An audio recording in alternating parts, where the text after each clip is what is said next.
The Late Night Alternative with Iain Lee on Talk Radio. We have ways of making you talk.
That's the only George Michael song I really, really like. And the only interesting thing to come out of that George Michael documentary, he did a version of that with Paul McCartney.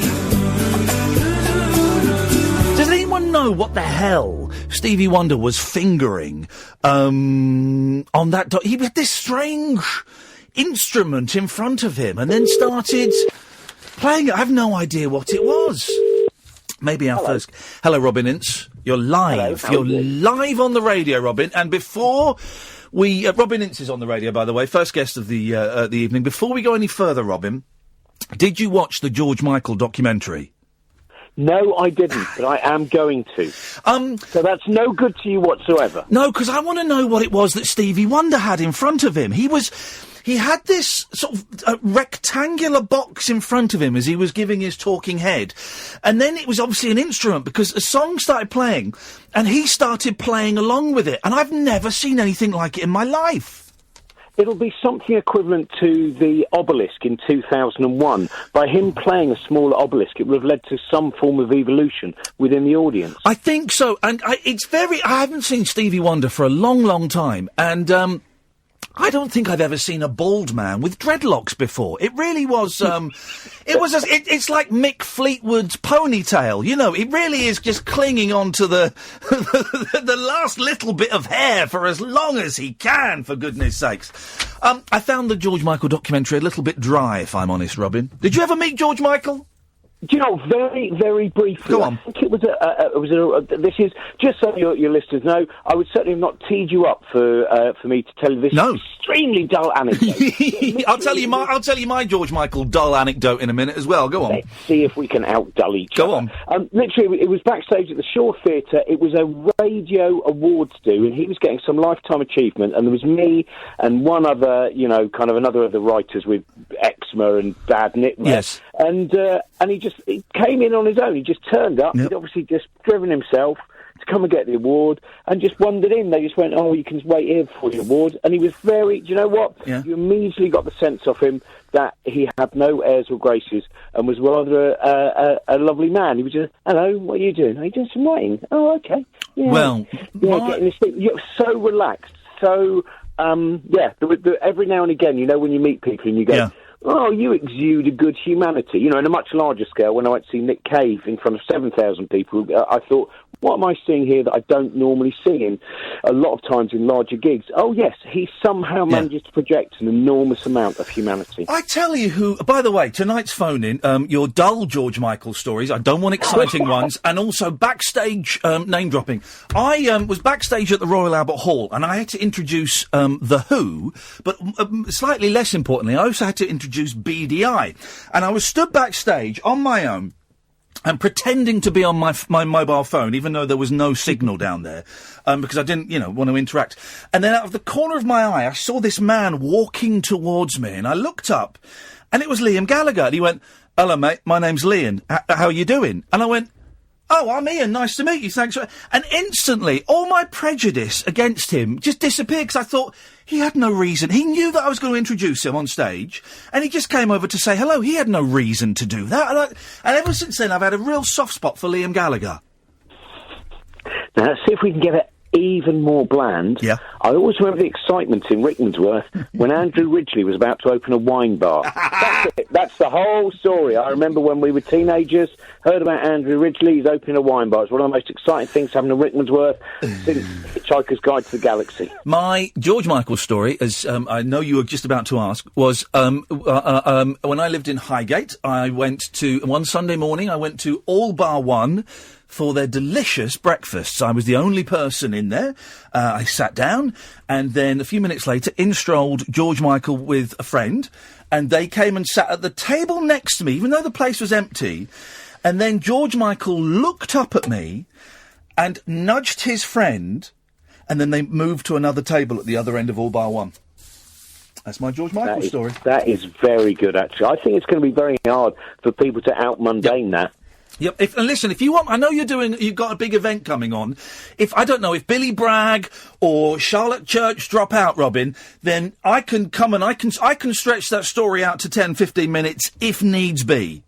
I see it very much as a Samuel Beckett play. I see it as a 3-hour show on Iain Lee's George Michael story. I think that could be one of the greatest pieces of experimental theatre that we've seen, certainly in the 21st century so far. Hey, man, how's things going? You all right? Yes, good. I mean, I am literally just desperately trying to sell out this gig. Then let's plug it. Let's plug the hell out of it, and then what you're gonna do after this phone call is you're going to tweet me the link, and I will retweet it as well, because that's how everybody gets their information, is from Twitter. So what is this gig? Well, I'll tell you what it's inspired by. There's a comedian, a US comedian called Barry Crimmins, and I really recommend if anyone, you can get it on the internet. There's a film about him made by Bobcat Goldthwait called Call Me Lucky. Now, the reason I chuckle at that film, Robin, is because do you remember this, Kath? About 3 or 4 months ago, everyone was phoning up saying, you've got to watch this film about Barry Crimmins. Yes, I do remember that. You've got to, like, Lane would phone in, everyone would phone in, and me being faux grumpy, Robin, I go, it sounds boring. It sounds right. And the more I said secretly to me, he was going, actually, it sounds quite good, but I can't admit it. And the more I was saying it, the more people would phone up and go, no, you've got to check this film out. And so I watched the film, and it's a really good film. But of course, I then came on air the next night and went, I watched this film, and you lot lied to me. It was boring. But it is it is a fascinating film. And I was unaware of this Barry Crimmins character. He'd kind of slipped through through the cracks of my comedic knowledge. But he's fascinating. Well, not particularly well, in the UK, the one thing he was on, I think it was when it was Saturday Live, it might have even been when it became Friday Night Live, he came over, he was one of the American comics, guested with, when Ben Elton presented it. Yeah, did he? And I remembered that set, and when I mentioned it to him, he went, it was so weird, because he was this kind of quite hard-hitting, and still is, US political comedian who was an influence on Bill Hicks, amongst others, and he said it was very hard to do my hard-hitting political comedian next to so many inflatable animals. They hadn't told me how many inflatable animals I'd be around when I was doing this show. But yeah, he's a very interesting guy, and as you will know from Call Me Lucky, I won't, tell people too much about the film, but he has had incredible struggles, and he has fought extremely hard for people in society, including an incredible battle against purveyors of child abuse on the internet. I don't think it's a spoiler alert to say that it starts off as this kind of story about this. We always get these documentaries about lost albums, and it kind of starts off as this tale about a lost comedian, and you get these people like David Cross and Bobcat and all these very respected people coming out saying, well, he was my inspiration, and he gave me my first open spot, and then it takes a real 90 degrees, 180, maybe even a 360 degree turn, and it goes from being this story about a comedian to being this story about a man who is battling child pornographers and paedophiles. It's an incredible story. Yeah, and it's as the film shows, it was a fight that very nearly destroyed him. Yeah, and the tenacity. And so basically, what happened was I got in contact with Barry. We kind of one of those things, when you've never met someone but you feel that there's common ground, and you just kind of get on. And then unfortunately, when I first met Barry at the Latitude Festival this year. It was just after he'd found out that his wife, Helen, has been diagnosed with stage 4 non-Hodgkin's lymphoma. Oh, man. And I just thought, that's, that bit where you go, it's not fair. Yeah. It's just not fair. Yeah. And I was with Mark Thomas, and I said, look, comics can't do very much. But the one thing we can do is we can put on benefits and, put on a show where all people have to do is turn up and enjoy themselves, and then hopefully we'll make money. So that was, and Barry used to, as you'll know from the film, he used to tour with Billy Bragg. And so I got in contact with Billy Bragg, and Billy was up for it in Charlotte. There's a great bit in there, because I knew nothing about the bloke. I didn't know any of the story. And then suddenly Billy Bragg pops up, and I'm thinking, what is this all about? And then there's some great footage of them on stage together, and he instead of doing instrumental breaks, they're playing a song, and where the guitar solo would be, Barry Crimmins drops in a political joke. It's hilarious. Yeah, it's a fantastic bit of political variety. Yeah, it's brilliant. Yeah, so so that's basically why we're doing it, is because, and it's also for Click Sargent, which is a children's cancer charity, because Helen wanted as much money as possible so to go to children's cancer charity. It's a UK-based one, so it's just one of those things where you go, I got in contact with you, and I was just going, why can't this sell out? It's Billy Bragg, it's Mark Thomas, it's James Acaster, it's Josie Long, it's Holly McNeice, it's Charlotte Church, it's 3 hours long, it's 15 quid. Yeah. Why can't? And there's just that bit where then you and then sometimes people go, it might be compassion fatigue, and you go, why is that the first fatigue anyone seems to get? Yeah. They go, trolling fatigue very rarely kicks in. Compassion fatigue, do you know what? I popped 50 pence into a dog's head the other day. I've got nothing left, Well, if it had been that young lad with calipers, Kath would have, you wanted to ride him, didn't you? I did. I wanted to ride anything that had a slot those days. And as I remembered, my parents would never let me. And then they showed me this album just full of me riding stuff. But you said to your dad when you were a kid, Can I have a go on that? Yeah. lad with calipers. Oh, dear God. So here's the thing, right? Josie, 15 quid is worth it for Josie Long alone. She is, without a doubt, one of... I was talking to someone about Josie the other day, and I can't remember who... Just one of the funniest people that ever strode this earth. Everything that comes out of her mouth is a delight. Yeah, no, it's really... She's one of those very kind of inspiring people. I've worked with her since... Oh, God, I think we've nearly worked together for 20 years. Wow. That means I first started working when she was about 17 years old, and Yeah. she used to say, "Oh, look at you, old person." And now I remind her that she is 4 years older than me when I was considered by her to be an old man. Oh, she's ancient. Though I have aged in a particularly more wretched manner. You haven't. You've always, with respect, I've known you for a while on and off, but you have always looked about the age you are now. I think you've grown into your age, if that makes any sense whatsoever. Yeah, I think when there were still some details of me that looked young, Yes. it was a very incongruous face. And now that I do look like a wretched hobo in knitwear, it's all absolutely fine. And Billy Bragg, of course, is just brilliant. We're hopefully getting him on the show in a couple of weeks, because he wrote such a good book about about skiffle and about the history of skiffle, and it's important that there's kind of bridging the gap between jazz and rock and roll and pop. And it was such a brilliant read. And and again, I don't really know that much about Billy Bragg, but I just know that the world is a slightly better place because Billy Bragg exists. He seems like such a decent, nice man. And I think he's a real, I love that kind of that general autodidact thing. I think, probably, all of us have that passion for people who just go, I want to know about that, I want to learn about that, I want to know what I'm doing. All of those kind of things. And I would love him. I know you've had Chaz on the show from Chaz and David. Yeah. And I think a session with Chaz and Billy Bragg, I don't know if that's happened yet, but because it's still one of my favourite things ever was watching Chaz and Dave support the Libertines. Yeah. And it was, kids were holding up their phones going, "It's Chaz and Dave, it's Chaz and Dave." And there was a wonderful moment where someone went over to Chaz's wife and said, "Oh, Chaz, he must be really made up supporting the Libertines." And she just looked with a very cool way and she went, "Well, it's not like when they supported Led Zeppelin at Network." Wow, that's a put down, isn't it? The thing about Chaz, right, because he's Garner's father-in-law, as you know, and I interviewed him, and I went round to Paul's house, and we chatted for an hour, and he played some songs, and we did a little duet and stuff, but Chaz has played with everyone. I mean, he was describing recording with Joe Meek, and he described the flat. I think it was. No, whose wedding was it? Was it Eric Clapton's wedding, right? There was Eric Clapton got married in the 70s, possibly to Patty, I'm not sure. And at one point, the band on stage was Paul McCartney, Ringo Starr, George Harrison, and Chaz. Chaz was John Lennon for an afternoon. That man is seen, and just and you're right, him and Chaz and Dave and Billy Bragg doing a session together, if they recorded that and put that out as an album, that would sell in the bucket loads. Yeah, but you can't get Josie Long in there to do any backing vocals. I remember once with Billy Bragg, he started a Cockney sing-along, and she said, "Have a banana," in totally the wrong song. She looked serious.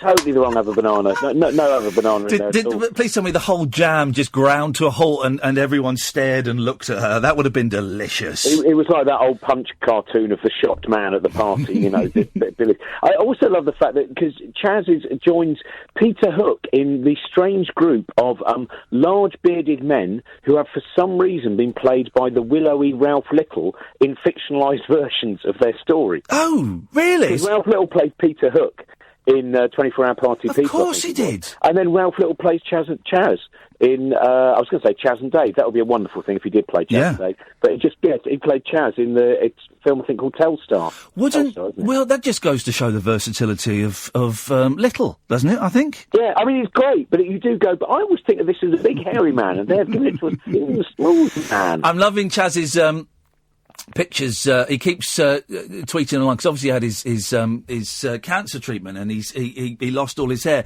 and his biggest tweets now are just him tweeting pictures of his hair growing back, because he's so proud, and he's going, it's thicker than ever, and I love it. And Charlotte Church as well. I've got a huge soft spot for Charlotte Church. I always have. I've always thought she was absolutely brilliant. She really is. I mean, the chutzpah that she has, the things she'll stand up for, and the amount of the amount of kind of really unpleasant things, attacks she gets for actually just standing up, not merely for herself, but a lot more for other people.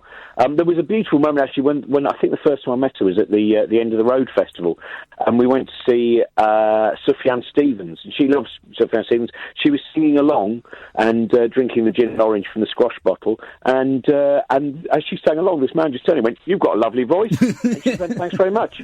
Very often, and then I think later on the man went, "I've just realised who that was." Of course, she's got a lovely voice at church. She's a professional singer. So when is this event, Robin? It is next Monday, so it's a week's time, right. 7:30 at the New Wimbledon Theatre. Okay. And as I said, pretty much all the tickets, apart from very few, nearly all the tickets are £15, and everything goes to, I mean, literally apart from the cost of hiring the theatre, every other penny will go to help Barry's wife Helen fund the treatment she needs, because in America, of course, it is exorbitant, even though she has insurance, it's exorbitant, and a very large percentage of it will go to the Click Sargent Children's Cancer Charity. And I'll tweet the link after when you send me a tweet, and I'll tweet the link. But if people aren't on Twitter, where's the best place to go and get tickets? If you just go to the New Wimbledon Theatre site, and do have a look on because people get a bit confused by seat maps on theatres. Either go there or go to cosmicshambles.com, which is the site that we kind of that's a site which has got lots of different bits and pieces that I do, but the main things on it at the moment are all about that show. We've got about 3 different blog posts explaining why it's happening and other things as well.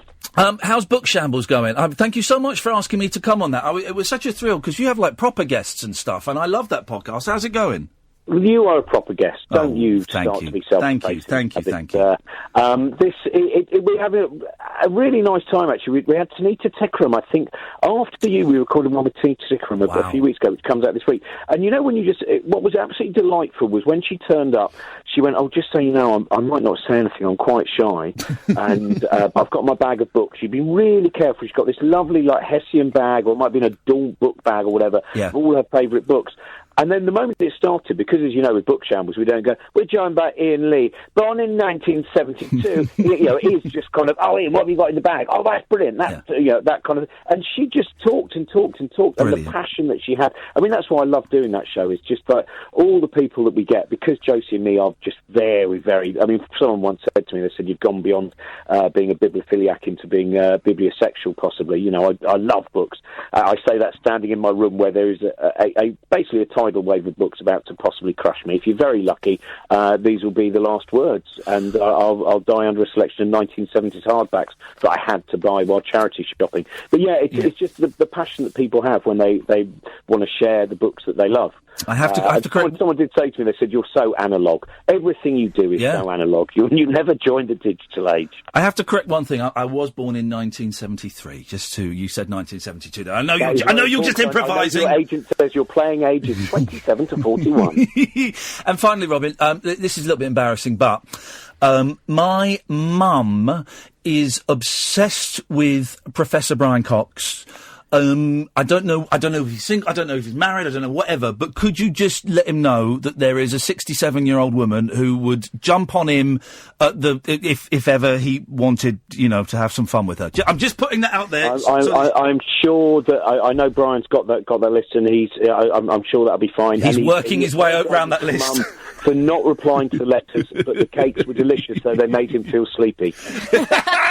Hey, Robin, it's nice to talk to you. We'll get you in the studio one night next time you're around. Come in the studio. Thank you so much for letting me plug that. It's an absolute treat to be on. Cheers. Thank you, mate. Speak to you later on. Take care. Both you. Bye-bye.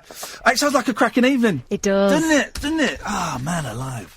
Saying that, because we can't really do evenings. We are taking a night off next week. We're off Thursday because we're going to the award ceremony. Boss says. But then we're off next week, so we're going to go and see Stephen Page in Luton. It's going to be good, Isn't it? I might go on my moped. Oh, funky moped. Won't get nicked, will it? No, of course not. It's an old banger. That's why we bought them. But Stephen Page is going to be in the studio here on Friday with his band playing live. Imagine that, Periscopers. This is the Late Night Alternative with me, Iain Lee, on Talk Radio with Time to Change. Uncut after-hours conversation for the up-all-night generation. The Late Night Alternative with Iain Lee on Talk Radio. We'll get you talking. 0344 499 1000. I've got a sore throat, but I'm being very brave about it. The worst thing for me about getting a sore throat, Catherine. By the way, you can Skype as well. Late Night Alternative. All one word. Skype is on now. The worst thing about getting a sore throat for me is I swallow gulps of air, which means I get really bad trapped indigestion. Yeah. And I can't burp. No, we know that because of your sphincter. Yeah, so the only way I can make myself burp is 2 fingers down the throat and a waggle. Eesh. And it's horrible, and it lets it all out, but it's absolutely... Oh, horrible. There you go. No, that's not a burp, though. That was a little rumble, though. No, I can do little rumbles. That's not a burp. Not satisfying enough. This is the Late Night Alternative with Iain Lee on Talk Radio. With time to change, 1 in 4 of us will fight a mental health problem this year. Having a mate in your corner can make all the difference, guys. Search, what is it? Time to change to find out more. We're off to an awards thing on Thursday. The Arias. The Arias. It's in Leeds.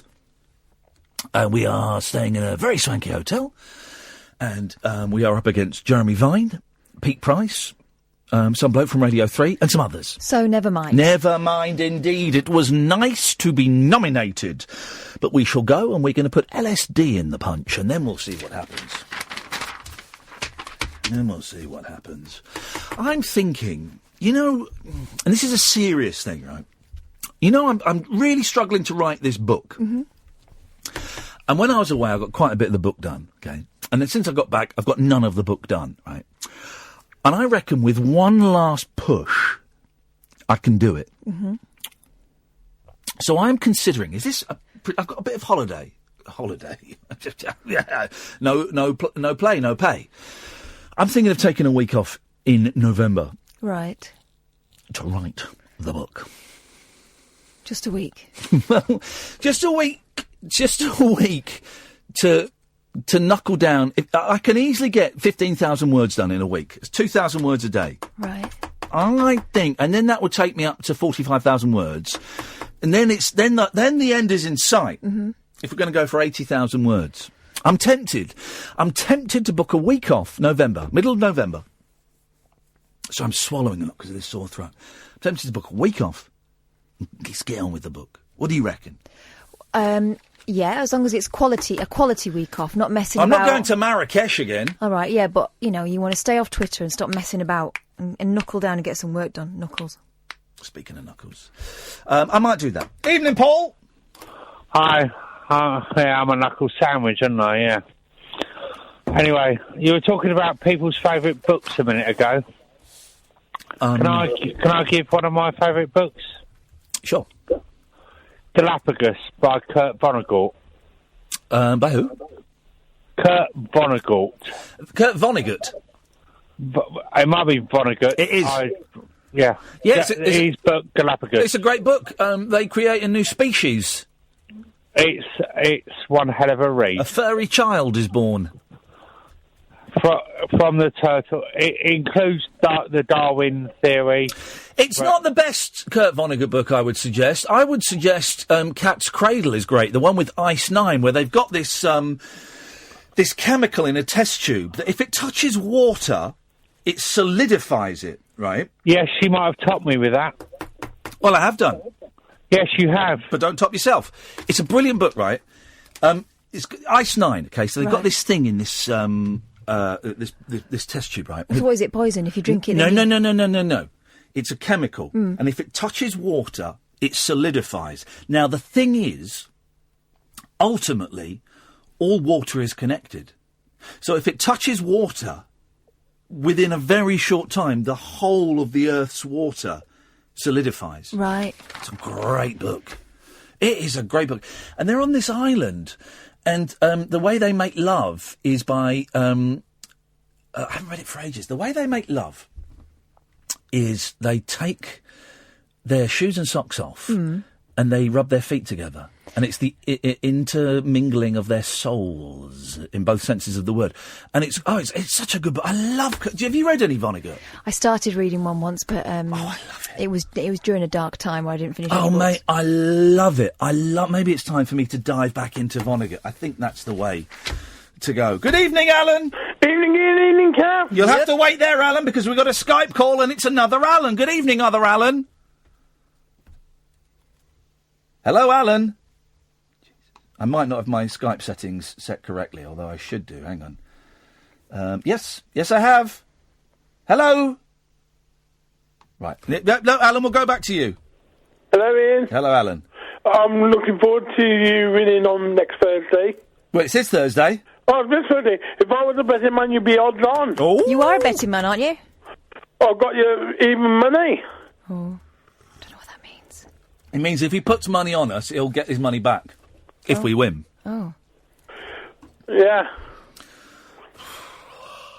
And I'm watching the George Michael documentary on Channel 4. Bit boring, I thought. Well, I'm catching the tail end of it when he came out. What, the Big Brother house?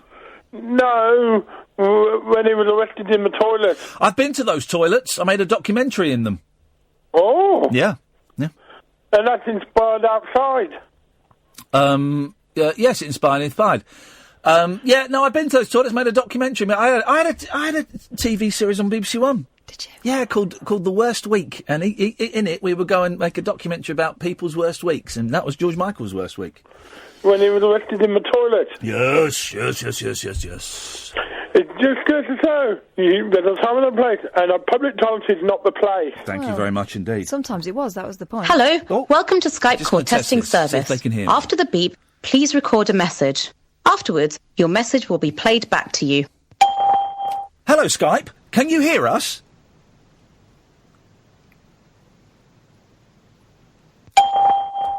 Hello, Skype.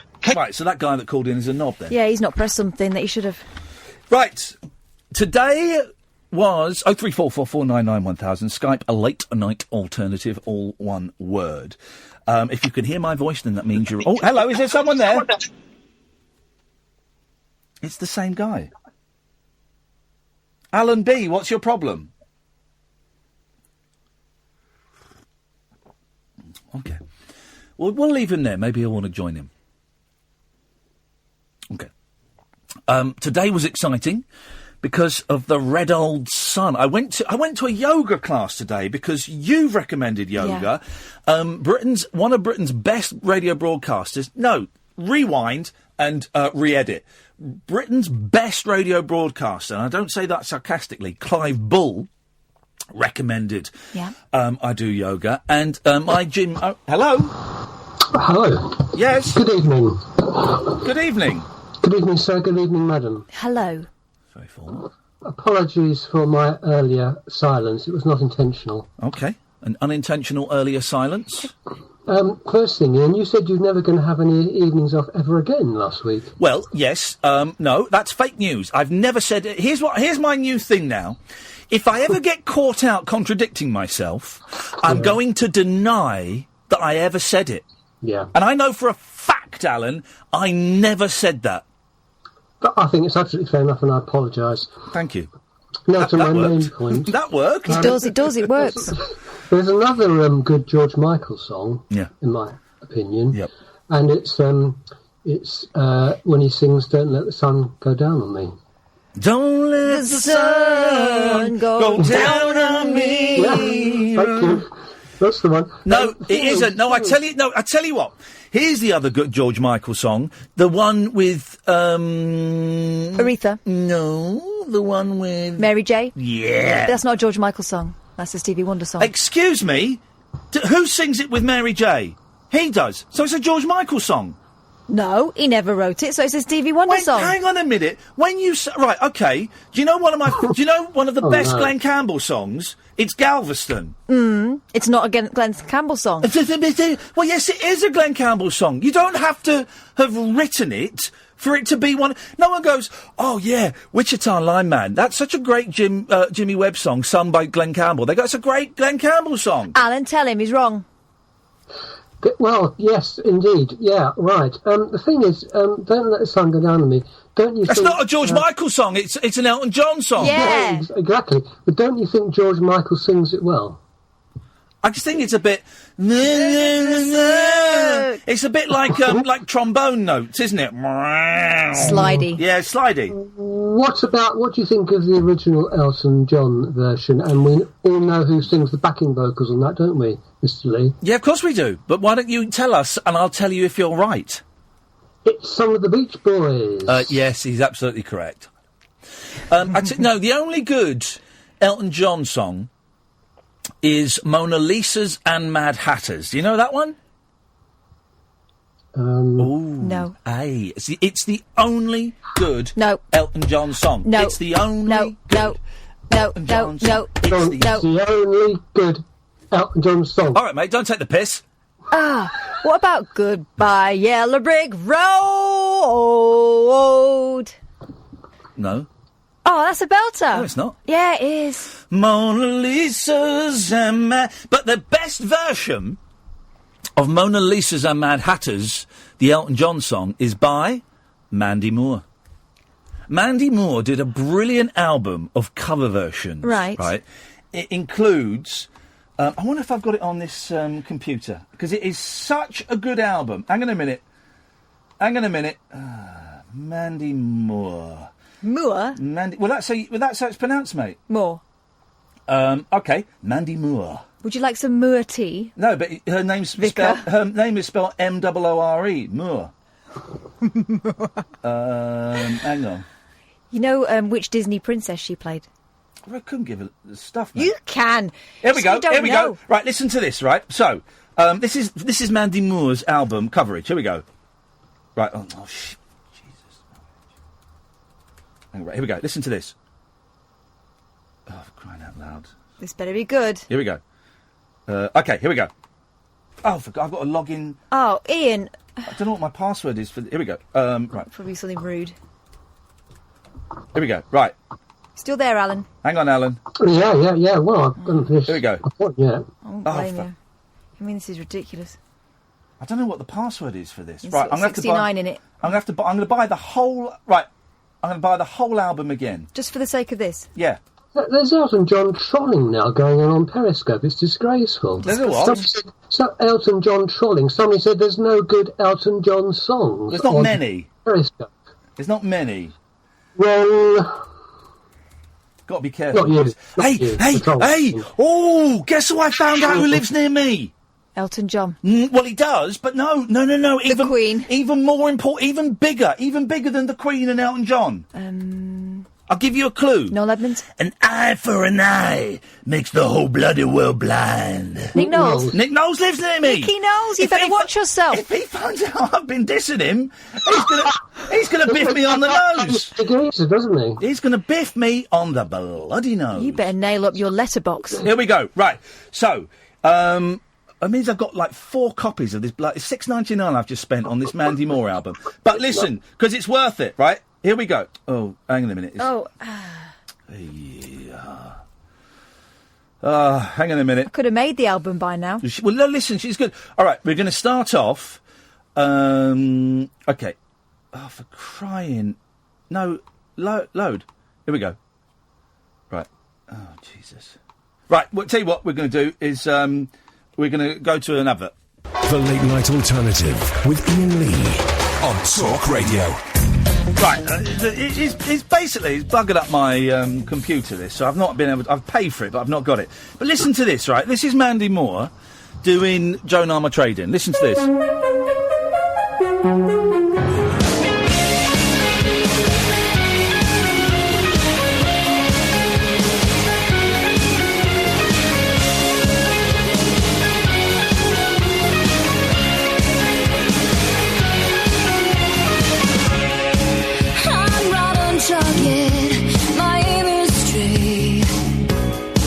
Great, yeah? Great, okay, fine. Fine. Here's, here we go. Here's her doing Martika.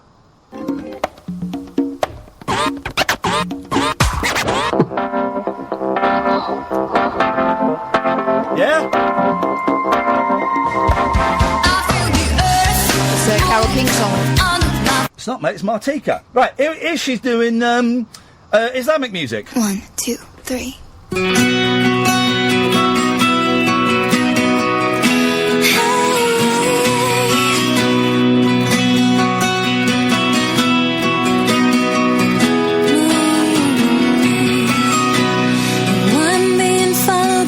Right, here's her doing the Blondies. 1,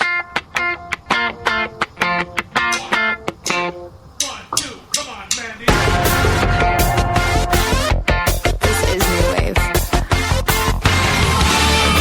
I don't really like that one. No, Here's- and that didn't sound very new wave. Here we go. 1, 2, 3, 4, 5. This is the best version of Senses Working Overtime, better than XTC. Here we go. Here we go. Hey, hey, the clouds are away. The straw for the donkeys and the innocents can all sleep safely. All sleep safely. My, the sun is bright. It's fodder for the cannons and the guilty ones can all sleep safely. All sleep safely. And all the world is football shaped. It's just for me to kick in space. And I can see, hear, smell, touch, taste. And I've got 1, 2, 3, 4, 5 senses working all. It's the best version of that song. The best version, right? That's not all. Listen to this. Here we go. This is a rubbish song and she does it brilliantly. You know this?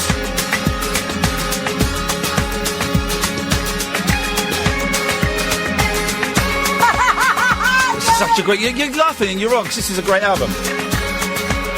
Who would just churn out an album full of covers? That's brilliant. Honestly, it's one of my favourite albums. Apparently, I've bought it 3 times on this computer, but all on different logins. And then this is the Elton John song. And now I know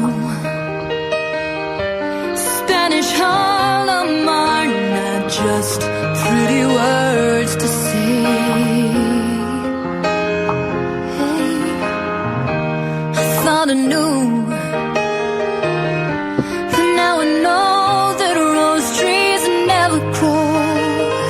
I don't think I've heard this person. Right, well, you shut up, please, Alan. I'm playing a bit of mute. Shut up. He was in the moment then. Hang on. With his eyes closed. Until you see these trash can dreams come true.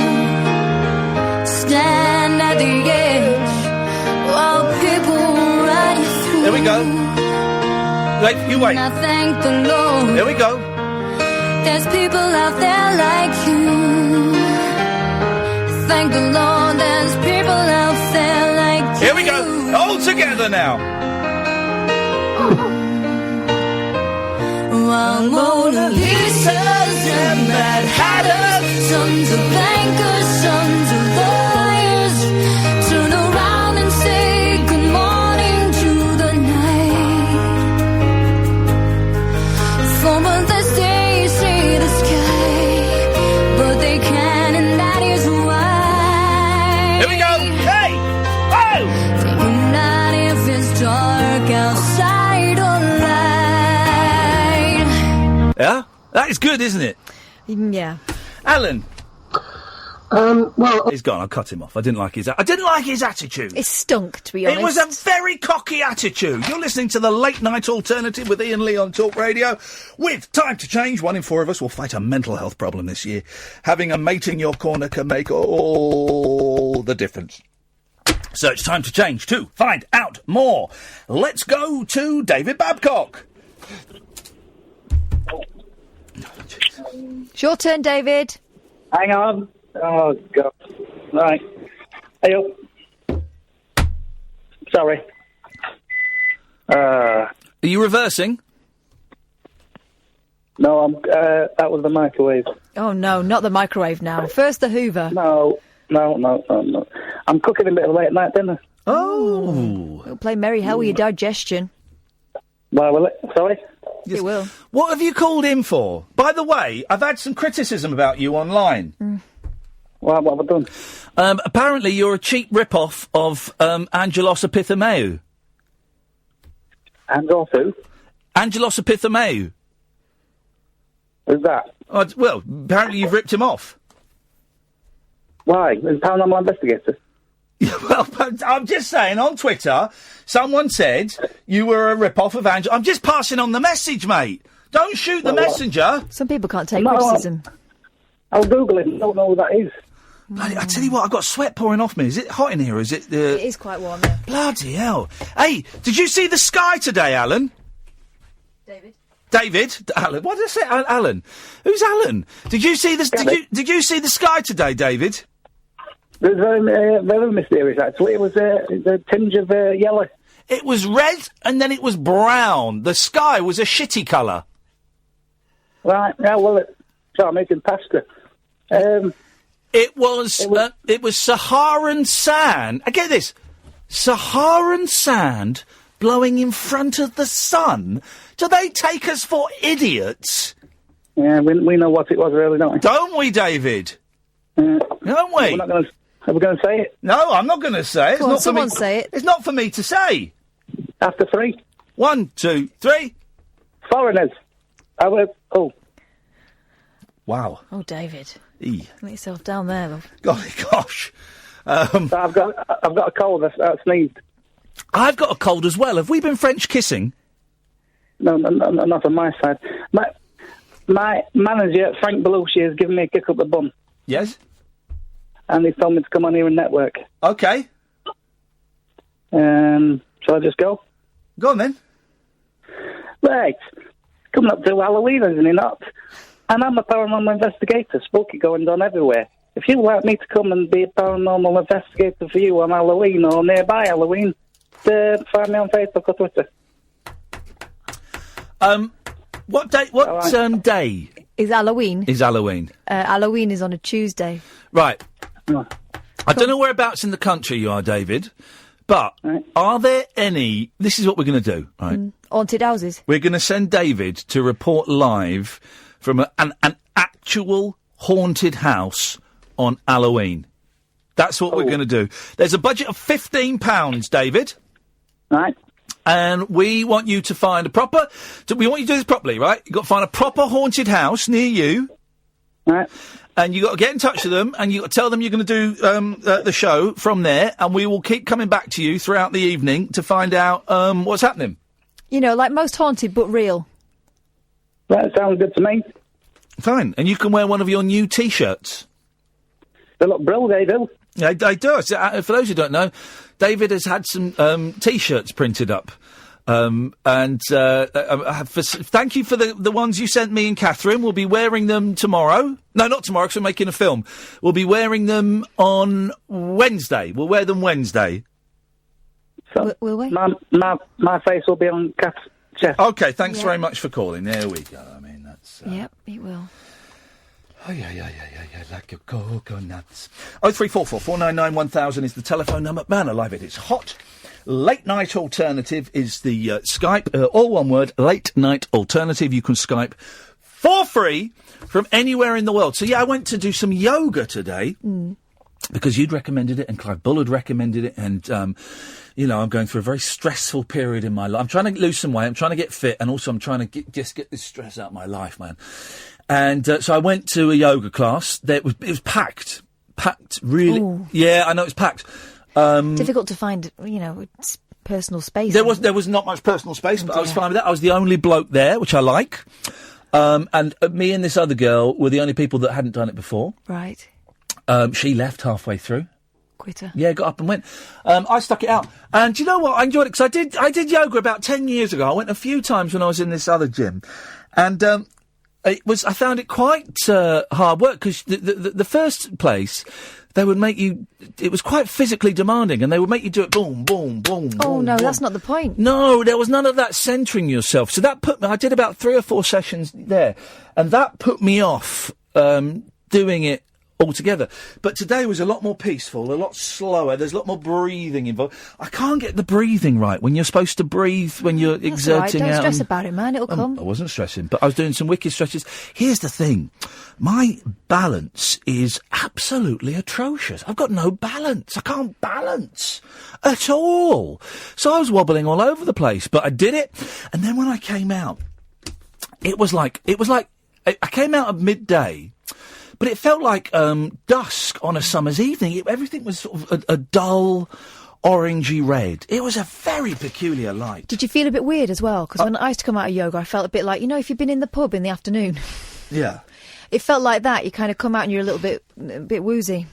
I felt a bit woozy, but I've had a headache all day, and I wonder if the weather, if the sun... Pressure. Has anyone else had a headache today because my head has just felt like it's being crushed, like there's a weight pushing down on it. But man, that sun. Then I took the dog for a walk just as the hurricane was blowing up. Oh, it was great. She was terrified. Absolutely loved it. Absolutely loved it.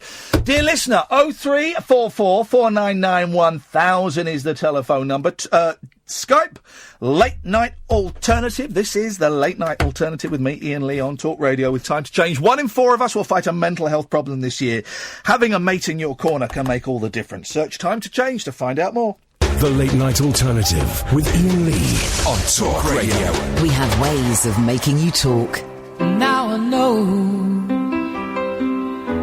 Spanish Harlem are not just pretty words to say.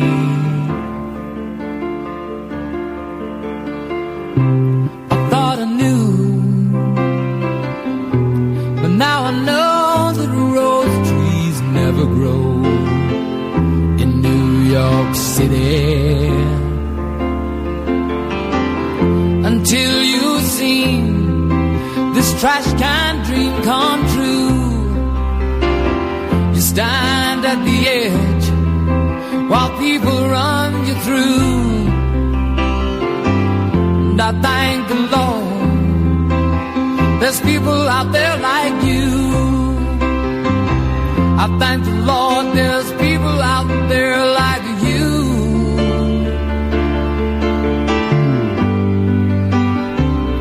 While Mona Lisas and Mad Hatters, sons of bankers, sons of lawyers, turn around and say good morning to the night. For unless they see the sky, but they can't, and that is why they know not if it's dark outside or light.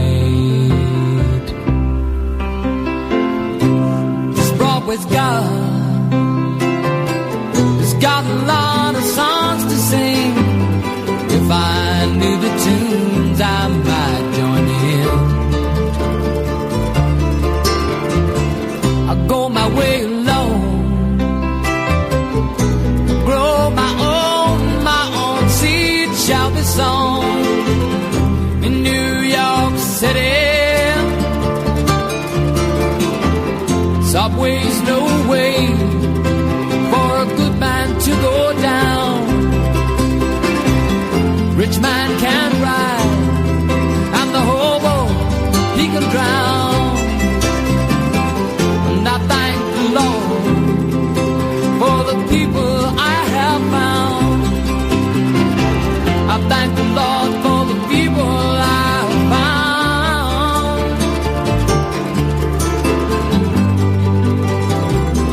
While Mona Lisas and Mad Hatters, sons of bankers, sons of lawyers, turn around and say good morning to the night. For unless they see the sky, but they can't, and that is why they know not if it's dark outside or light. Now I know Spanish Harlem are not just pretty words to say.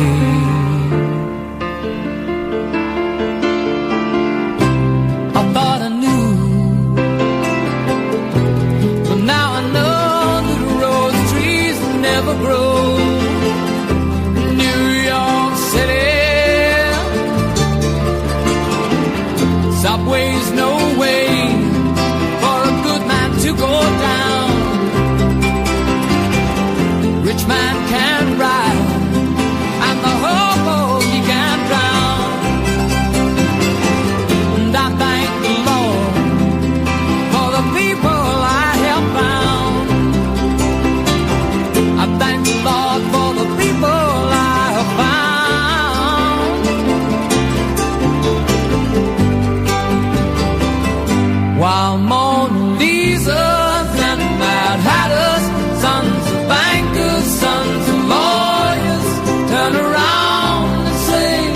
good morning to the night. For unless they see the sky, but they can, and that is why. They know not if it's dark outside or light. Now that, dear listener, is a song, huh? They know not if it's dark outside or light. There we go. That is a song. This is the Late Night Alternative with me, Iain Lee, on Talk Radio. With Time to Change, 1 in 4 of us will fight a mental health problem this year. Having a mate in your corner can make all the difference. Search Time to Change to find out more. I have a sore throat this evening, so I am sucking a fisherman's friend. Ho, ho, ho, because it could mean I'm giving oral pleasures to someone who lives by the sea. I'm not even sucking a fisherman's friend. It's a throat lozenge of a different brand. But let's see what happens, shall we? Let's see what happens. Good evening, Gerry. Hello, can you shut my door, please? I can't shut your door, Gerry. I'm not there. No, I'm trying to tell you this. Can you shut the door, please? I shut the door? Yes, please. All right. Are you... I'm on the phone. phone? Yes. Not on the phone, literally, but talking. Okay. Talking. Not standing on the phone. You showed her. All right. There you am. You showed her. Yeah. I lost the plot last night. They fall straight down the corridor, start naked. Hey, that'll learn them, wouldn't it? Eh? Threw my clothes out the window. Good for you. Stood Mooney out the window on the radiator. There we go. I proper lost the plot. That's what I lost this morning, but it's like school. I just got fed up and just Dad, my clothes got stuck on the windowsill. You have to get a brush to get scoops off the windowsill. Oh, that's not very rock and roll, is it? We get the clothes getting stuck on the windowsill. No, I try to get it on the pavement. Well, yeah, exactly, but getting them stuck on the windowsill is a bit rubbish. I know what you can do for Halloween. Go and hunting pub in Macclesfield, sit on the stool. Well, that haunted pub we went to was absolute rubbish, wasn't it? Charlatans and chances, the lot of them. Charlatans, they're from Northwich, pretty close to Macclesfield. Good band. Good band. Who were the original charlatans? Who were the charlatans? Because I know what the, not the Ludwigs, the Luddites. I know what the Luddites are. Yeah. You know what a Luddite is? What's a charlatan? Oh, I don't know. Well, I know what a charlatan is. Yeah. It's a fake. But then who were... There must have been, like there were the Luddites, the movement. Was there a charlatan movement? It sounds like there should be someone called Charles at the head of it. Charles Charlatan. You're a You know where the word silhouette comes from? No. Silhouette black. Sorry? Silhouette black. No. You know what a silhouette is, right? Yes. Well, it's named after the person that first started drawing like that. Oh, right. Except it's not. It's named after the person, like most great things, he nicked the idea from someone else. But then they named it after him. His name's like Steve Silhouette or something, which is a great 80s pop star name. But he's called like Tony Silhouette or something, and that's where it comes from. Silhouette's his surname. Isn't that funny? Yeah. I like stuff like that. Thanks, Fact Man. That's okay. You just walked in on me again. You know, on the phone. You're like listening to me or something. Well, they're the only ones that do. They're hoping you might take your clothes off again. No, not again. Try to get down the lift, but the lift didn't come up in time. Jerry, I hate to remind you of this, but you've got Parkinson's, and we can understand everything you're saying tonight, so you forgot to do the voice, so you're busted. You haven't really got Parkinson's. You've just been conning me for the last 10 years. I know, I'm sorry. That's okay. Bit weird, that, mate. Just as long as you remember to do the voice next time, and we'll pretend this never happened. Yeah, it probably... This isn't me, really, it's somebody else. Good. The other guy was boring. Hoppy bum. Thanks very much for calling, Jay. 0344 499 1000 is the telephone number. You can Skype Late Night Alternative, all one word. Where are my papers? Do you not bring them in? No, it's your job. For the last... I got sent down a wild goose chase, didn't I? That's why. She got sent down a wild goose chase, guys. There was no goose and there was no tripod. That's what happens. But yeah, yoga. I enjoyed the yoga today. I think I'm going to become like a Zen yoga master. And I couldn't balance. That's the thing. I've got no balance. So anything that involved going up on one leg, I was all over the shop. But I tell you what, I came out and I felt tall. I felt felt energised. I felt quite good about myself, which is unusual. Doesn't happen too often these days. I tell you that for nothing. 0344 499 1000. Dear listener, this is what I wanted to ask you this evening. Is there any... I had to go to the tip today. I bought the glamorous showbiz lifestyle I lead. The vacuum cleaner we've had in our house has not been working for about the last year. And so I ordered a new vacuum cleaner, exactly the same model. I don't like to mess around. The same model. It's coming tomorrow. And I had to take the old one to the dump today. What we used to call the dump, then we call it the council tip, and now it's the recycling centre. And I don't think there is any place, and it was particularly great going when the sky was all post-apocalyptic, I don't think there is any place in the world that is sexier than the municipal tip. I love it.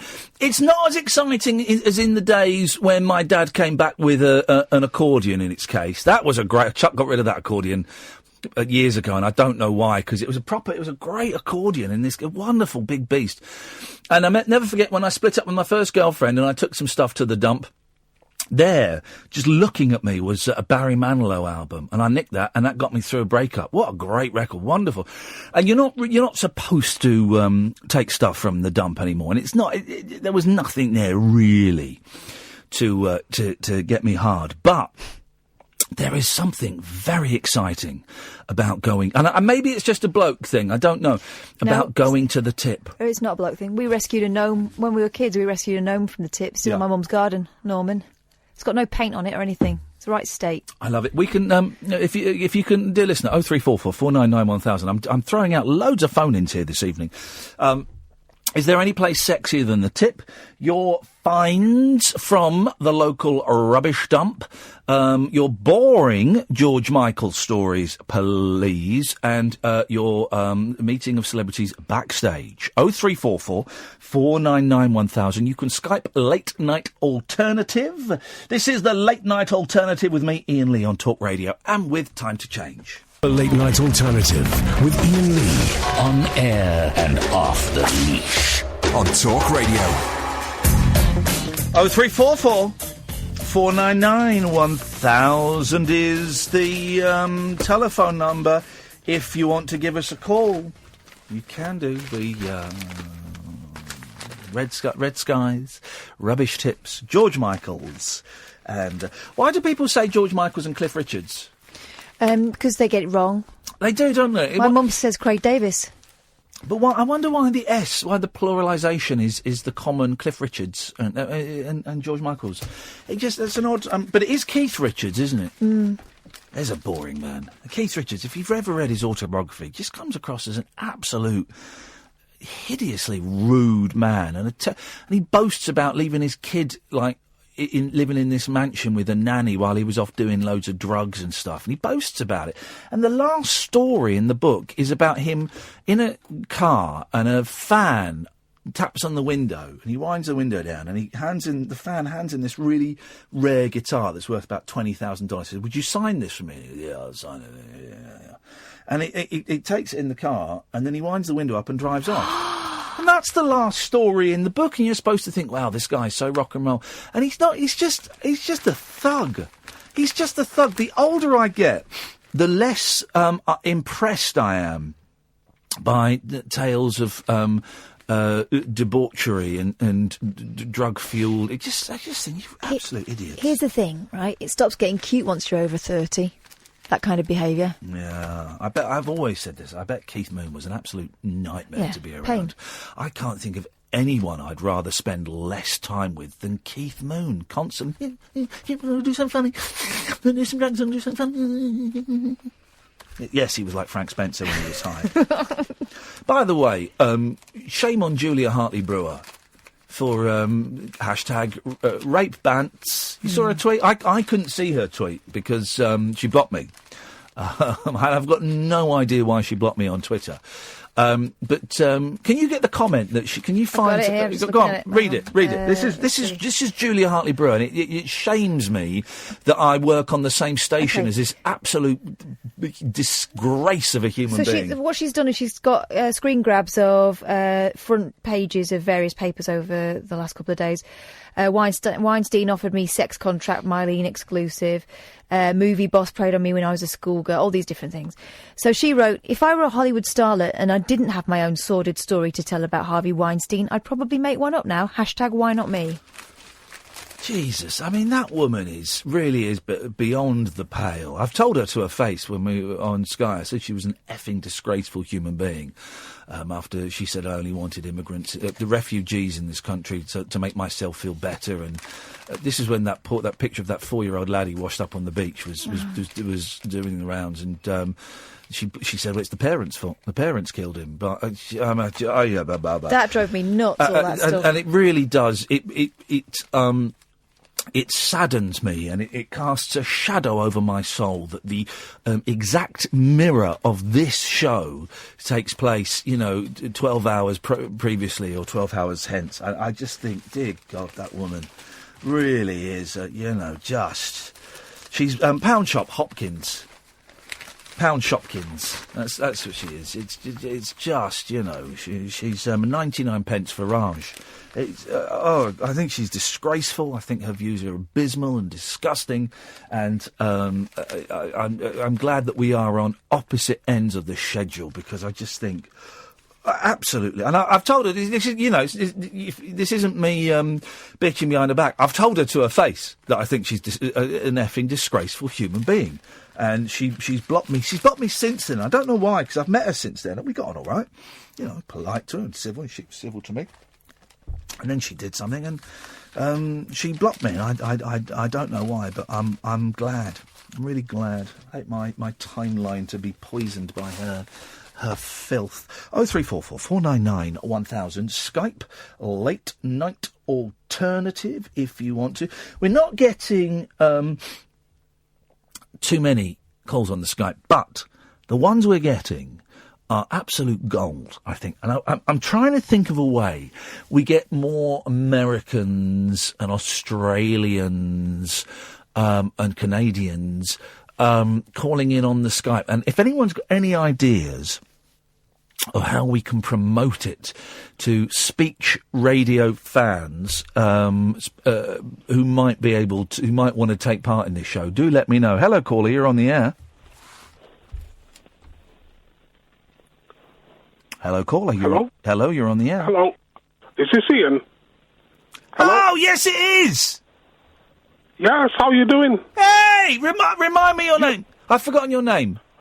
Martin from Martin, darling. Martin, darling. Hello, darling. Martin. How I've never had the experience when I go straight to air. So I just got a very strange. I saw the phone line flash, and something compelled me, Martin, darling, to take the phone call and put it to air.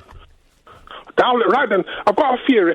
May I ask you? Do you know Trumps? Would you like us to call you back, or are you happy to stay on the line? I'm happy to stay online, darling. Beautiful. You know the game Trumps for cars? Top Trumps, yes. Yeah, what was it about that game? Because I never experienced it as a child. Have you never experienced Top Trumps?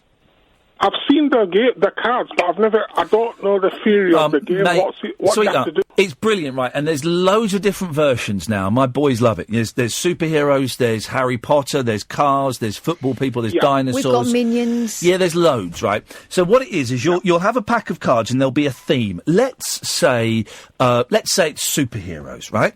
So I will have a card and it will have 5 facts on it, right? And it will be height, weight, strength, danger rating, and something else, right? And I have to pick the number, the category that I think has got a higher number than what you'll have. So, for example, it might say Superman. I'd go, right, I've got Superman, right? So I go Super, and I know that Superman's strength, I think, is unbeatable.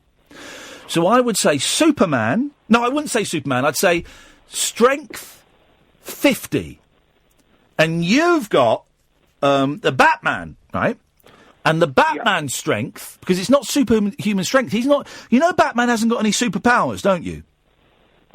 Oh, I didn't know this. I thought he had muscles. He's got muscles. He's got muscles, but he's just a rich bloke, right? Whereas Superman is from another planet. Batman's just a rich bloke. So Superman's strength is 50, which is the maximum. Batman's strength would be like 30, so he's very strong, but it's not superhuman strength. And you go 30, and I go, well, I win. So I would take your Batman card, and then we carry on playing like that.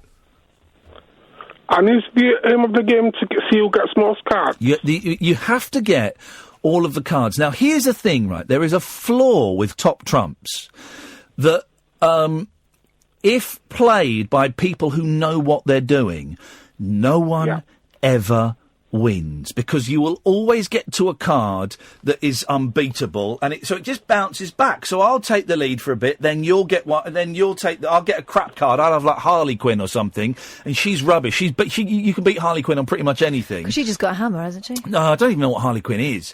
But so you will beat. So then it will go back to you, and you'd have a winning streak, and then you'd have Poison Ivy. And how long will this game? How long can a game go on for? I've had them go on for weekends.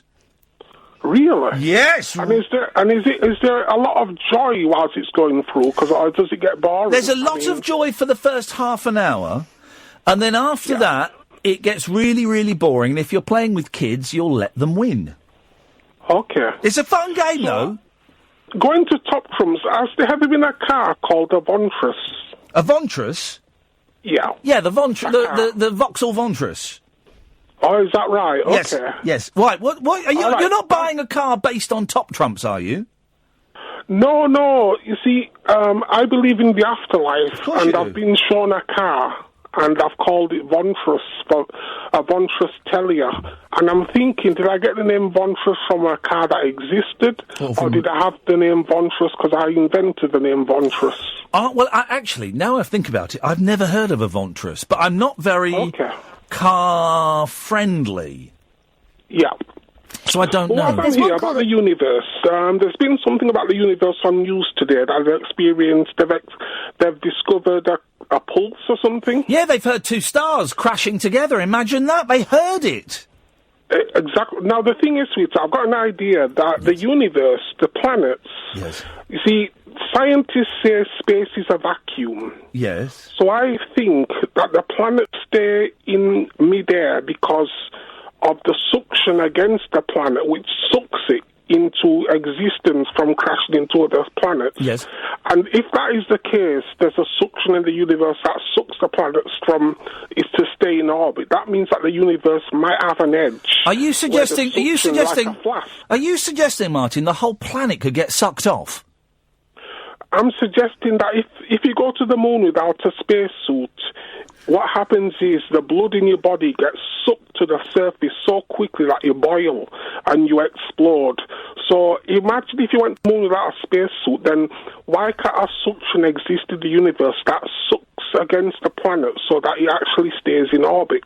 And if that is the case, does the universe have an edge? And does that mean you could drive a Vontress? Oh no, these are different subjects. Oh, okay. No, well, the universe. I thought the universe isn't the theory that the universe does have an edge, but it's constantly expanding. Yes, but what's beyond that edge? Can it expand so that everything crashes against the inner surface, where it's like a bubble, and everything's drawing towards the edge of that bubble from within? And if that is the case, is there an edge of the universe where there's more materials and things that is substantial for life and to make new planets out of if we ever got to the edge? Here's the question, Martin. Here's the question that still drives me insane, and it can actually make me go nuts, right? Yeah. What was there before the Big Bang? And there might, right, because there was nothing. But what?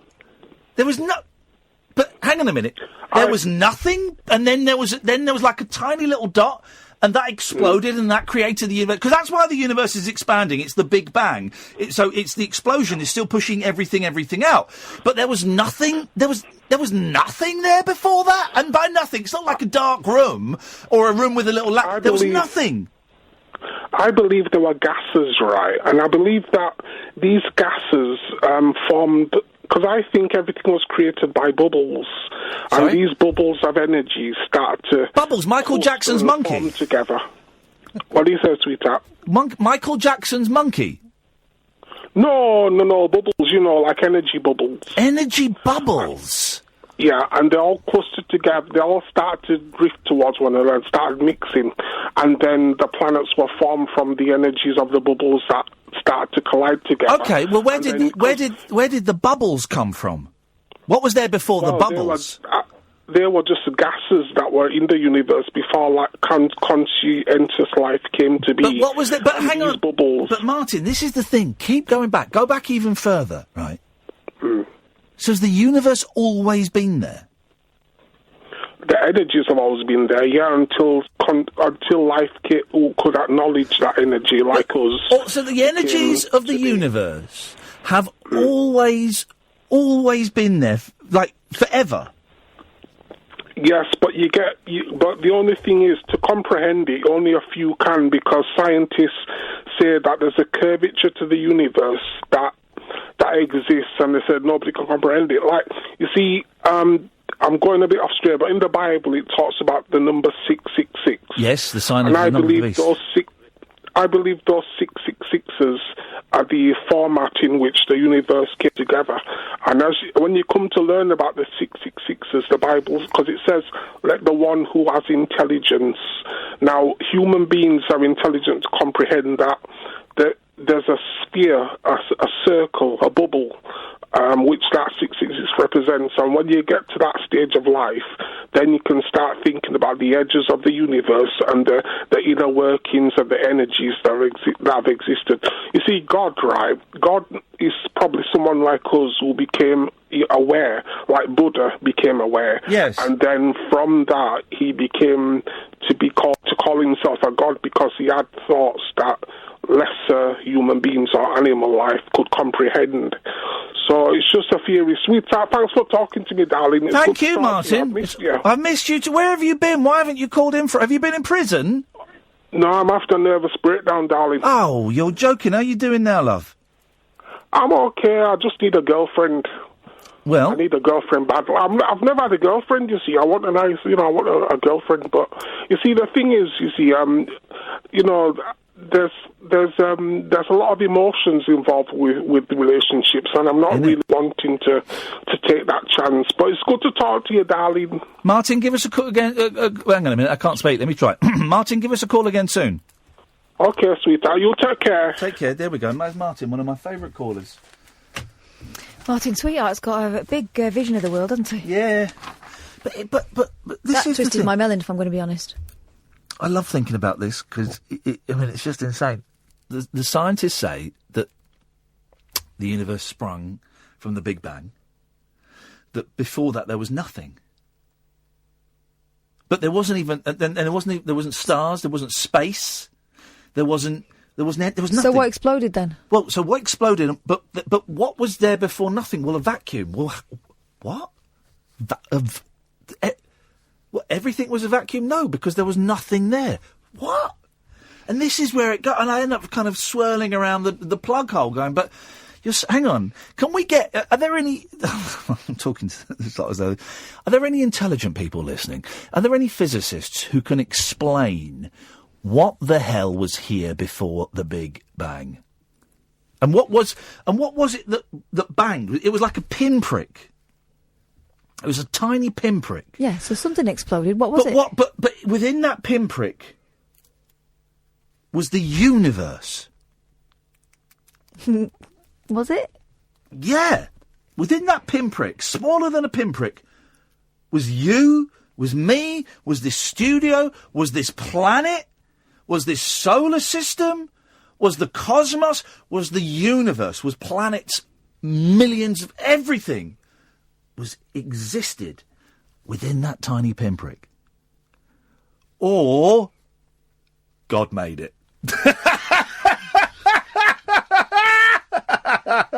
Oh dear, I'm sorry. I'm just shitting you. Oh wait, let's have a break. Unmissable late night radio with the original king of unconventional conversation. Make contact with Iain. The Late Night Alternative with Iain Lee on Talk Radio. 0344 499 1000. You can Skype Late Night Alternative. Let's go to Iain. Good evening, Iain. Oh, hiya. How you doing? I'm all right, thank you, Iain. What you got for us? Oh, not much really. I say I never get to listen. I haven't listened to a show for like 6 months. What the hell is going on? Why can't you listen? I work day shifts, and I've got a little one. I'm normally in bed, so... I can let you off. How old's the little one? 18 months. Oh, man, that's when they are... I mean, well, they're always hard work. But yeah, 18 months is particularly a hands-on experience. How's it all going? Is everything well and healthy and good? Yeah, everything's all good, yeah. But I've got another... I was about to go for a midlife crisis. I know you like your retro console. Oh, yeah. Well, I'm looking at one of these Pi retro emulators that's got loads of games on and stuff. But yes, I do. When do I sell my N64 collection? At what point of my life do I hold on to that and think, do you know what? It's really that time to sell it. Here's the thing, right? How big is your N64 collection? How many games? 177. Yeah, that's a good collection. What's your favourite game? It's got to be Super Mario. Yeah, you a fan of GoldenEye? GoldenEye, yeah, GoldenEye. I can't be honest. Some of the best nights I've had have been four-way, let's say drunk for sake of legality, drunk four-way GoldenEye action. That is the best fun I've ever had. I've had to go and buy a TV from the charity shop, one of the big deep silver ones. Yeah, because they don't work. They don't work on flat screens. No, the wife's not having it. She's like, "Oh, what are you doing with this telly? You never use it." I was like, "Well, if I do use it, I need one." So here's the thing. Here's the thing, Sorry. right? And I was talking about this the other day, Iain. I had a big retro game collection: Dreamcasts, N64, Spectrum, Commodore, Spectrum Plus 2, Commodore, BBC Micro, loads of them, right? And they were all in the spare room. And then we had our first kid. And the spare room became the nursery. Yeah. And I thought, right, I'm going to do the responsible adult thing, and I'm going to get rid of this whole collection, right? And I couldn't bear to break it up and sell it on eBay as different. Here's my Dreamcast collection, here's my ends. So what I did is I put an ad online somewhere and said, this whole collection, and I listed everything. I said, it's yours for free, but you've got to be a gamer. I want it to be a gamer. I don't want someone to take it and then go off and sell it. I want it to go to a gamer. And this bloke got in touch, and he said, I'd love it if you want to, but are you sure? I said, yep. And he came round, and he was such a nice bloke, and he looked at it, and he said, mate, I can't take this. I said, please, I don't want any money. I just want you to take it, and I want to know it's going to a good home and you're going to enjoy it. And he took it. And Iain, there has not been one single day in the last 8 years that I have not regretted that stupid, idiotic, dumbass idea of mine. What an absolute pillock I was. Getting rid of all that stuff? You must be joking. So my advice to you, Iain, is for all that is holy, do not chuck it away, because I guarantee you 6 months, a year, 6 years down the line, you are going to start buying back everything one by one. I absolutely guarantee it. Right, same situation. It was in the spare room. Now it's under the bed. Do you know what I mean? It's keep it under the bed. Put it in the loft. Put it in a box. Put it in the loft. Put it somewhere where it's out of the way. But do not get rid of it. You will regret it, and I know you'll regret it. And trust me, man, I am speaking from personal history. You will look back and think, what a stupid idiot I was. Yeah, I say it's one of them things that's been on my mind for a while. But I used to live in Dunstable, and I was gutted I never got to see you. And now you travel the country doing your shows, and I'm actually going to have to pay to come and see you now. Yes, mate, that's too right. And if you want a picture of with my sellotape, it's £1. But yeah, I say I don't normally listen. I work for a water company, and there's a burst water main, so they've called me out on standby. So I'm up and out at this time of night. Do you get? Can I ask? With working for a water company, do you get free water? As much water as you can drink? No, you got. Unfortunately, got paid like everyone else. You flippin' it! What is wrong with the world? I know. I work in a weird game, work in leakage, so I have to find water leaks. Leakage. Here's the thing. I love it. How does water, right? Because you know a pipe's gone when you'll be walking down the pavement or in the road, and there's like a stream coming out of the ground, but the ground isn't broken. Do you know what I mean? Like we had one opposite our road the other day. We had one last year. The pavement was crying on the other side of the street, and it flushed our house. All the water went. And but there was no hole in the ground. They came and fixed it, and they came and fixed it very quickly. They were really good, actually. And then a few months later, we got our water bill, nearly £2,000. Yeah, we charged you for that. And they had, and I was going to pay it. I was thinking, bloody hell, that's gone up a bit. And £2,000, you're going to pay that? Well, yeah. And then a neighbour said, oh, maybe they've not, maybe you're paying for the flood, for the leak. And we went, oh, yeah, and we were. They charged us for the entire street's leakage. Outrageous. Yeah, I'm one of those weird guys. I walk around with what's called a listening stick. It's a thin metal rod with a wooden cork on the end. And I just listen on fittings, listen on the ground, and if I hear water, there's a leak. Hang on, but that's electronic, yeah? No, old school. Literally, a bit of wood and a pole and a metal pole. Hang on, is this a divining rod? No, just a listening stick. It's just literally a thin metal pole that's about a metre long with a wooden cork on the end. A cork? And I have to, like a wooden cork, like you get a normal bit of wood. Cork is it's either wood or it's cork. They're two different substances. But all right, and does the cork go on the ground? No, on your ear. In your ear? Listen. And you listen through the metal stick. And you can hear water. If you hear water, and it's just a straight stick. Yeah. There's no it's not a tube. There's no bell at the end or anything. No. It's a straight stick, and then there's a bit of cork that goes in your ear. Yeah, just like a big lump of wood at the end of this metal stick. Listen on it. Yes. And you can hear on certain distances, about 150 metres if you've got water leaks. I've just drawn, for those on Periscope, I've just drawn an artist's representation of what I imagine that looks like. That's that there. That's incredible. Hey, does water divining work? Yes, it does, yeah. Two coat hangers or something?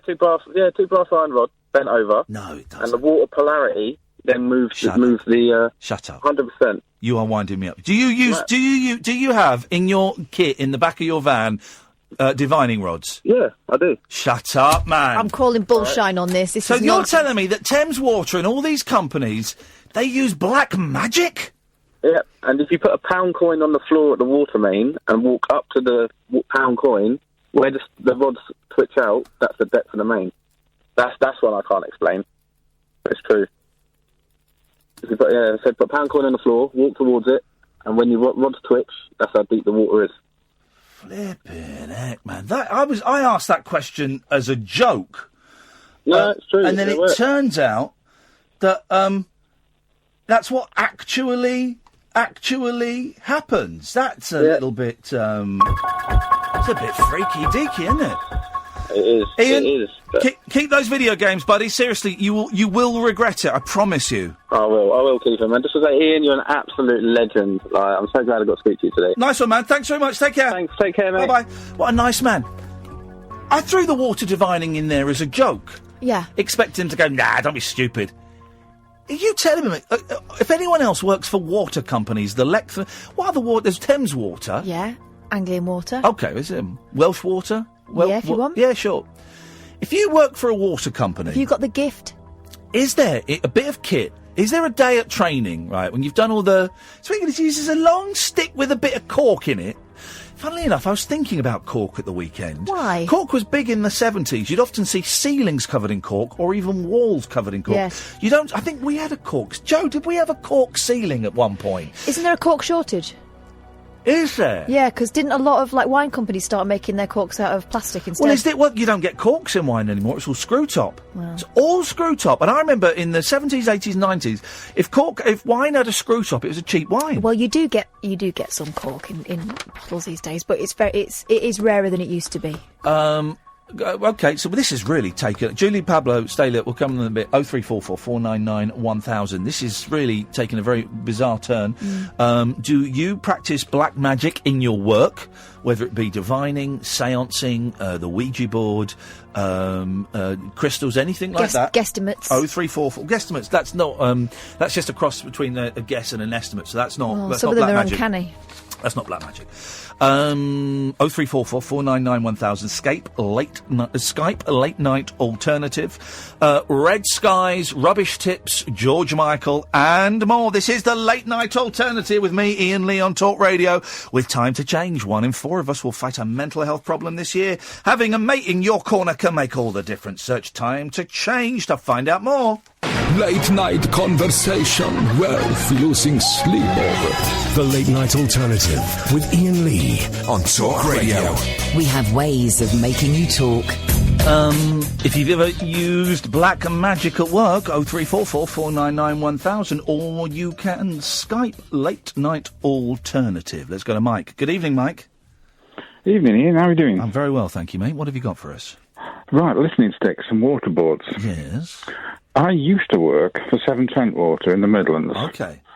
Now, we used to use these listening sticks. Ours were about 5 feet long, and the cork on the end was kind of a trumpet-shaped piece of turned wood. Yes. Imagine an ice cream cone in solid. Yes. And about half as big, again, in diameter. Right, and does that go on the ground or in your ear? No, hang on. No, it's very specific about what you do with these things. Yes, of course. Now, because sound travels better, the more solid the medium, that the more dense the medium, the better the sound travels through. That's the whole principle. So, of course, if you can find the pipe that you think the water's running through, well, this is how you find a leak. You want to know if there's any water movement inside it. Yes. You get the solid end of the listening stick, the metal bit, put it on the pipe, then put the other bit next to your ear. And I know how daft this sounds. Yeah, and I know how daft this sounds. But you put that against your ear, and then balance against it, but let go with your hand, and the noise inside the pipe gets transmitted to the. So you let go of it. So you're balancing on the. Yeah, because otherwise you'll get your pulse, won't you, if you're holding on to it? Well, not your pulse, but any kind of movement gets transmitted straight to it. So you've got to take your hand off it. It is quite a. You look ridiculous doing it, but it works brilliantly. And another example of this is you've been in a railway station when there's a train coming, and you can't see the train yet, but you can hear the rails singing.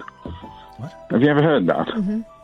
And that's the same principle. The sound is coming through the rail before you can see the train. I want one. If anyone wants to know what to get me for Christmas, I want one of these sticks. Oh, they're brilliant. What are they called? The listening stick. Now, another way you can do this, you can actually do it yourself at home. If you've got a long screwdriver... Yes. Stick down your ear. Well, not too far, but yes. And then put the blade end of the screwdriver on a tap. Yeah. Turn the tap on.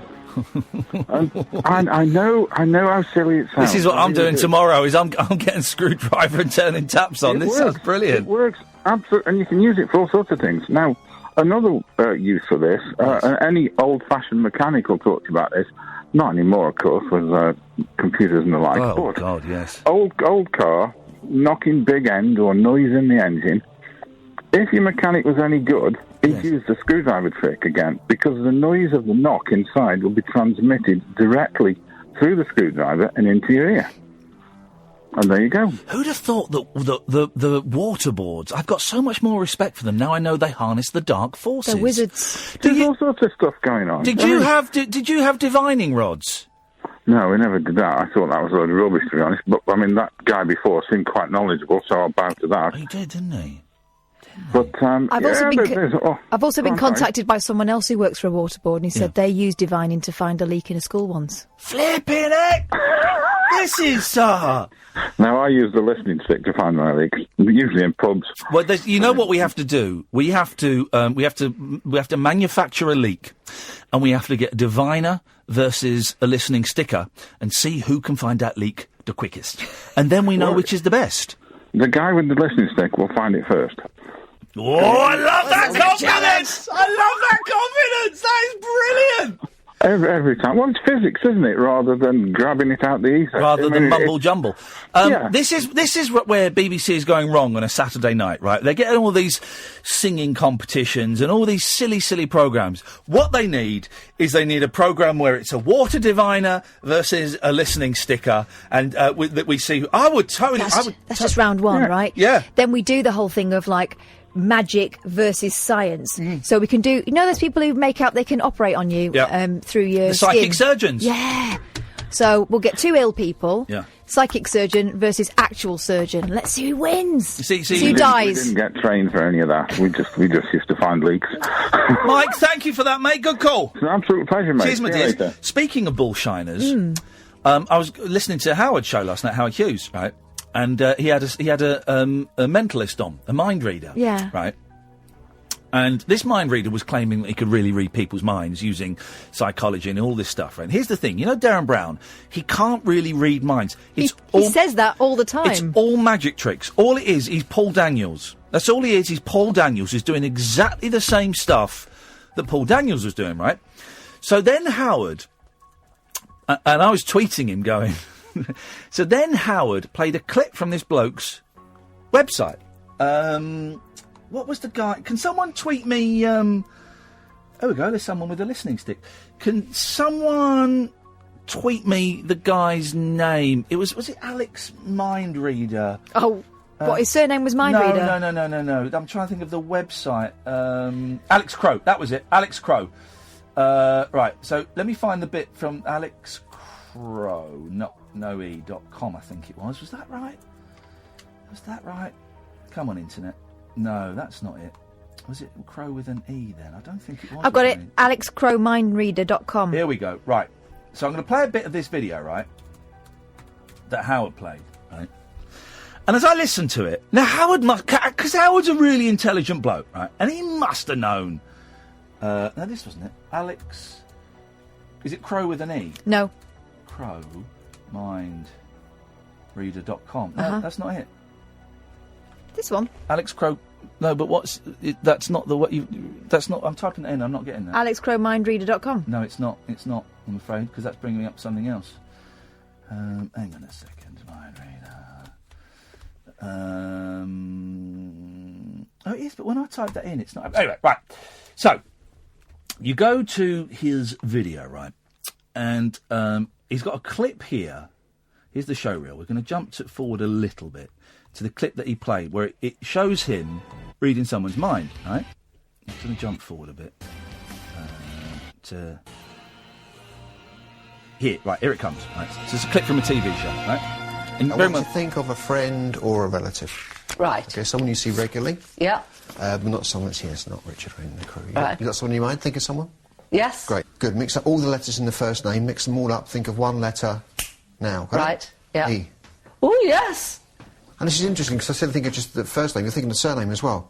Yeah. A photograph of your friend, face down so I can't see it. Yeah. You're going to turn it over and show it to me. As you turn it over, you say, Alex, here's a photograph of my dear friend, Debbie Rigby. How do you know that? Now that sounds amazing. Ah. Right, that sounds amazing. And I listened to that. I thought, because I've got good ears. I thought, I heard an edit in there. No. I heard an edit. Listen very carefully. There's an edit, and bear in mind you can't see it, but you think of a friend. You can hear it or a already. You can hear the edit. Listen. Right. Okay, someone you see regularly. Yeah. But not someone that's here. It's not Richard or in the crew. Right. You got someone in your mind? Think of someone. Yes. Great. Good. Mix up all the letters in the first There name. was an mix edit, them all right? Up, think You've of got to be one really letter. careful. So I went online and watched it while he still had the guest on. And you can see the edit. And you can see before the edit, he's reaching for his pocket to pull something out of his pocket. So that sounds like she's thinking of a name and he's going, Debbie Rigby. Right? And if that were the case, that would be amazing. So I tweeted Howard. I said, Howard, can you ask Alex if he got her to write the name down, because that video is edited? And so he did. He said, Iain Lee wants to know, did you write the name down? And Alex went, yes, I did. But the reason I got her to write it down was because it helps focus the mind, and it means that when I say the name, we've got the proof that they said no one can call bullshine, and it helps focus the mind. No, it doesn't. It's a trick. It's a trick. It's a thing. I don't know what it's called, but it's psychic paper, right? It's a thing where, and I've seen magicians do it. Magicians we've had, they do it. It's a great trick where they've got special paper, and I don't know what the trick is, but somehow if you write something on that, they'll always get you to do it on their bit of paper with their pen, and you write something, and somehow, if I was to Google it, I could find out. Somehow that registers somewhere. They see or they feel what you've written down. And so that's why it's written on that bit of paper. They've given you their magic paper that you write on, and that is basically telling them what it is you've written down. And Howard's got him on as though he's a real mind reader. And I said, Howard, that is it's a great trick. Uri Geller's done it to me. Pete Heat's done it to me. Loads of people have done it to me. It's a great trick, and I don't look into exactly how it works. I don't want to know.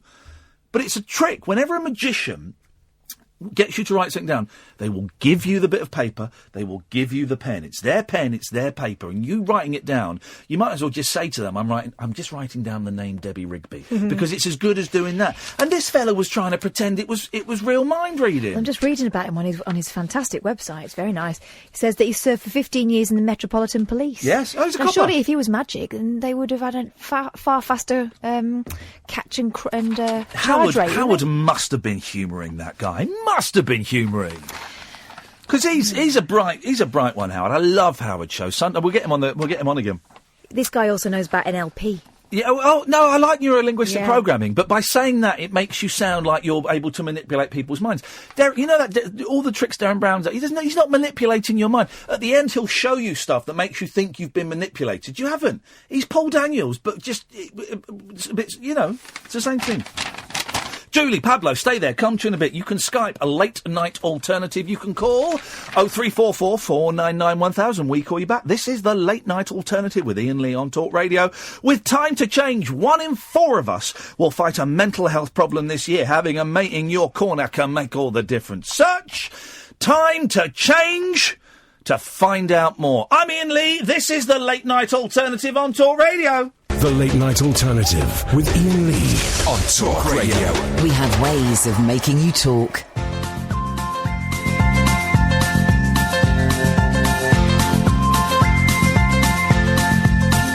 There's a voice that keeps on calling me. Down the road, it's where I'll always be. Every stop I make a new friend. Can't stay for long, just turn around and I'm gone again. Maybe tomorrow I'll wanna settle down. Until tomorrow I'll just keep moving on. Down this road that never seems to end. When new adventure lies just around the bend. So if you wanna join me for a while, just grab your hat, come travel light, that's hobo style. Maybe tomorrow I'll wanna settle down. Until tomorrow, the whole world is my home. So if you wanna join me for a while, just grab your hat, come travel light, that's hobo style. Maybe tomorrow I'll wanna settle down. Until tomorrow, I'll just keep moving on.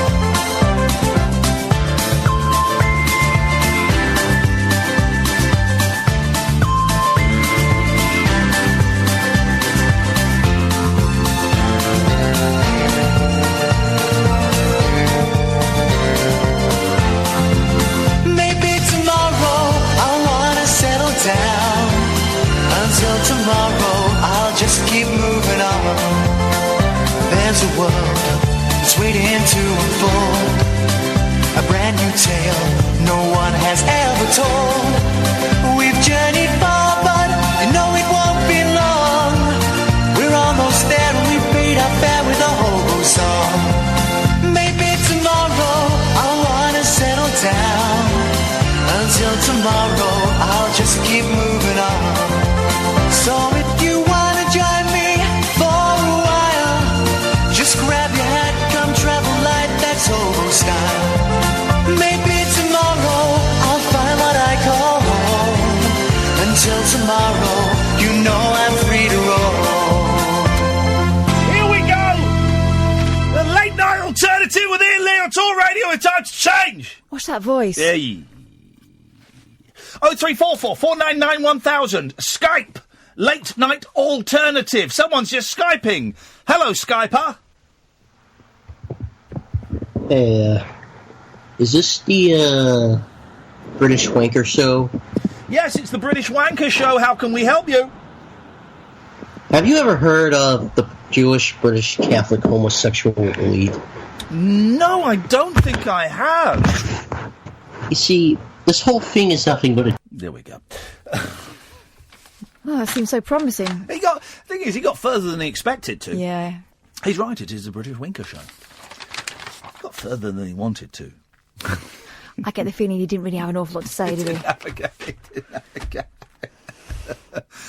Oh, man alive. Good evening, Gareth. Oh, hi, Ian. How are you? Very well, thank you, mate. I'd just like to say, basically, I was listening earlier on. It's mental health awareness time, isn't it? Sorry? Mental health awareness time now, isn't it? Not really. Because what I phoned, I don't think you remember this, but he gave me the last half hour of the show when I was very ill. Remind me, because remind me, because I need a little bit more information than that, Gareth. Oh, basically, somebody lives in a small village in Wales who had nobody to talk to. Oh, yes, that was a while ago. How's things going, man? Do you know what? It's going bloody marvellous. Oh, here we go. This is good. Let's have it. This is what we need. I joined the darts team. As weird as it sounds. The darts team, I see. Can you play darts? I once said I lay. Did you? Here's the thing with darts, right? I'm all right. I'm not brilliant. A lot of it is luck. But I'm all right. But I have never been able to get a double to finish. Well, what we do in the Kevin Moran District League... Yes? It's double in and double out. So you need double to start. Flipping heck, I'd be there forever. Wheat from chaff. Wheat from chaff. I mean, people come talking how fast they can run if they can get a double... all right, Gaunty. Go on, calm down. So I'm excited because we beat the snooker club, Rose Snooker Club tonight. Yeah, but they're the snooker club. And what, you're playing darts? Yeah, of course you're going to beat the snooker club. You're the darts team. Now play him at snooker. Our darts team's not called the darts pub. It's called the bloody Vaults of our bun. Come on, get with it. Okay, get with the programme, guys. Did I miss a meeting? Excuse me? Wait, what? By the way, my favourite thing, right, is... My favourite phrase of the last 20 years is whatever. And I first heard Ali G using it, where someone explained something and he went, whatever. And whenever I find someone saying whatever in a really dismissive way, so funny. But now my new favourite thing, and it's been around for a while, but my eldest has started doing it. Wait, what? I love it. Wait, what? And it makes me laugh. And he did it the other day, and I just burst out. I said something, and he went, wait, what? And I think it's a term, and it's a proper North Walian term. It's called dow. Goo.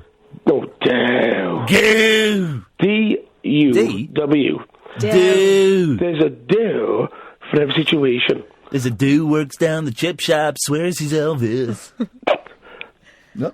That's a cracking song, but look, there's a do for every situation. For example, what did you have for tea tonight? Well, I had pie and chips. Do. And does that mean did you? Did you? No, it's just a noise.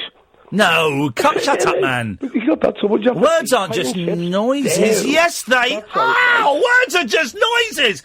My head is exploding. So before the universe, before the Big Bang, there was nothing. There wasn't even time, someone told me on Twitter. How would that work? There wasn't even time. But then words are just noises? Dow. It gets better, dow, because you've got, what did you have for tea? Pie and chips. Dow, that's nice. But you've also got, what happened to you today? Oh, my mum died. Do.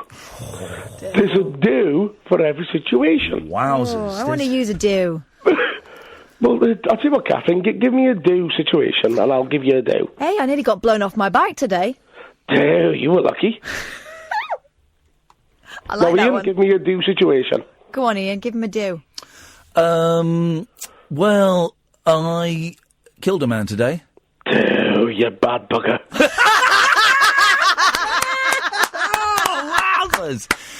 This is the. I like this new darts, Gareth. How do we spell this? Because I want to use this. D-U-W. D. Because it's actually God. It's God in Welsh. Oh, like Dieu. Pan fi Duw is why me God. So Duw is the U-W. And Morton in Welsh is the Diwar. That's Dewr. It's all about the roll of the tongue. It changes it all. Oh. But basically, do for every situation there's a do. So how long did it take you to get a double to get in the game then? Third dart. Shut up! Third dart. Liar! Son. Liar! I don't swear, but do. Third dart, mate. Do. Wow. Third dart. Congratulazioni, I believe the Italians would say. I beat him like actually no. I was going to make a Weinstein joke, not worth it. No, don't. Well, no, don't. Now, here's the thing. I've not seen the James Corden Weinstein jokes, right? But from what I have read online, and boy, it's always tricky to judge comedy by reading other people's comments. The two crimes he seems to be guilty of. One, the jokes weren't funny. Two, they were about the victims. See, the jokes apparently were more about the victims than pointed at Weinstein himself. And then I read a really interesting article by Grace Dent about why it's not appropriate for blokes to make jokes about women being raped and sexually assaulted. Well, and I kind of understood that. Right. I kind of understood that. She's right. Yeah, I kind of got it. No, I didn't completely get it, but I kind of got it. By the way, there's been I've seen online, there's been a stabbing somewhere in London, right? Oh, Christ. Well, that's changed the... No, it hasn't at all. No, not at all. I'll just tell you why. Because I think it kind of ties in with the news narrative. And I've seen a couple of the right-wing propagandists, this hideous Geller woman in the United States and various others, implying it's a terrorist attack when the police have said it's not a terrorist attack. And they're the same people that are saying that the Las Vegas shooting was ISIS. They're the same people that came out and said that hideous, unfortunate accident outside the Natural History Museum where a car knocked into 11 people was also a terrorist activity, when actually it was just a really, really bad, horrible accident because these things still happen. So there's this weird narrative in the press, and I'm really, really finding it fascinating watching. Oh, and there's a real big, as well, loads of people have come off Twitter. So it's going to get heavy for a second. Loads of people, including Graham Linehan, have come off Twitter because a lot of the, I don't like the term alt-right, a lot of the extreme right news commentators, and I say news in inverted commas. Like Brett Bart and Milo Lobb. Yeah. They are saying that that the reason Weinstein got away with it so long is because he's a Jew. Jewish. He's a Jew. I predicted on that one straight away. Yeah, and it's a Jewish conspiracy. And because he's not paid off the right people, all the other Jews are turning... And people like David Duke and probably this Geller woman and Breitbart and you know, podcasters who sponge off their listeners to pay for holiday. All these kind of people are implying some are implying and some are saying explicitly it's a Jewish thing, right? And that's insanity, right? And that's anti-Semitic, and that is insanity. But they're not being suspended or booted off of Twitter. Yet I've noticed today, by following Daft Limmy, that he's having great fun getting people suspended and booted off Twitter. If they call him the C word, he reports it, and because in America the C word is even heavier than it is over here, then they get booted off immediately. But if you go on and say the Weinstein thing, he's a Jew, and the reason he's raping people is because he's a Jew, and the reason he got away with it for so long is because he's a Jew, you don't get booted off Twitter. Well, for saying that. You've put me into actually quite a heavy conversation, which I didn't mean to get into. Yeah, I know. Do you know what? I'll just say my piece and be done with it. Go on. I think people who, frankly, have a problem with people of the Jewish faith or the Islamic faith or people who are, well, I'm bisexual myself, people who are homosexual, people who are different colours. Do you know what? We all wake up in the morning, we all put our trousers on one leg at a time, and it really makes me angry. Well, unless they're putting their bloody hijabs on. But no, it does, and it does, and I don't get it. I don't get it, and there's so much hatred, and there's so much fear being generated. Well, do you hate anyone? I don't hate. Do you know what? Hate is a strong term. Hatred takes energy.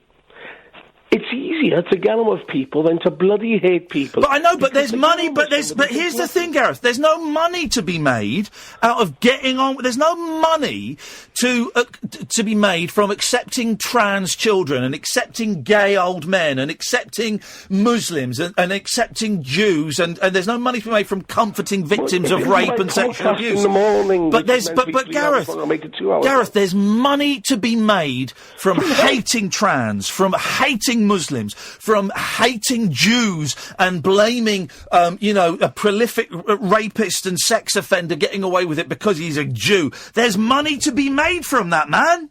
But I don't hate them. Do you know why? Because I don't hate anybody. Because every single person on this world, even my Jack Russell sitting next to me, has got something good in them. I refuse to hate, and I refuse to hate. Well, I hate Kath. No, you don't. Thanks for calling, Gareth. That's lovely. There we go. I'm joking, Damn Kath. I don't hate you. I despise you. There's no money to be made from being nice to people. There's no money to be made from offering your outstretched hand. There's no money to be made from embracing somebody who is the victim of a hate crime. There's no money to be made from that. But man alive, how many commentators out there are here we go. I'm onto something. I knew if I said enough, if I spoke enough, something would take shape. How many commentators are writing books on why we should embrace victims of sexual assault? Embrace is the right, metaphorically in that sense. Why we should embrace immigrants. How many books are being sold and written about why we should embrace members of all faiths? Not many, right? But you know. The fella from Breitbart, Raheem Kassam, this Geller woman, Tommy Robinson, all of these people are writing books about why we should hate that group there, and why we should be scared of those people there, and why those people of that colour are a danger to me and my family. All of these people are writing books because there's money to be made in it. There's money to be made in it. There's money to be made in scaring people, in stirring it up, and in pointing the finger at that group, whether that group be gay, bisexual, lesbian, transgender, or queer, whether that group be Muslim, or black, or Pakistani, or whatever, whether that group be Jews, or whether that group be the liberal elite, or whether that group be victims of sexual assault. There's money to be made. Big money to be made! But this stuff always happens in times of financial hardship. They always have to isolate some section of society and blame them rather than looking at where the real problem is. Doesn't it? Dear listener, this is the Late Night Alternative with me, Iain Lee, on Talk Radio with Time to Change. 0344 499 1000 is the telephone number. You can Skype us, Late Night Alternative. 1 in 4 of us will fight a mental health problem this year. Having a mate in your corner can make all the difference. Search Time to Change to find out more. The Late Night Alternative with Iain Lee on Talk Radio. We'll get you talking. 0344 499 1000. Skype, Late Night Alternative. Good evening, Julie. Wait, what? Yes. What? Hey? I like. Wait, what? Hello? Yeah, it's good, isn't it? It's a great one. Good. It makes me laugh so much. I know, my teenage daughter does it. I love it. Yep. I've got a story for you about the tip and a find at the tip. Yeah, go on. Now, obviously, when you drive to the tip, you have to sing to the dump, to the dump, to the dump, dump, dump. You have to do that. And when I was there about 6 months ago, I had to wait for a parking bay. Yes. And I saw a guy chuck loads of stuff in. And then he had a box, looked over his shoulder, and then put it carefully into the tip. Yes.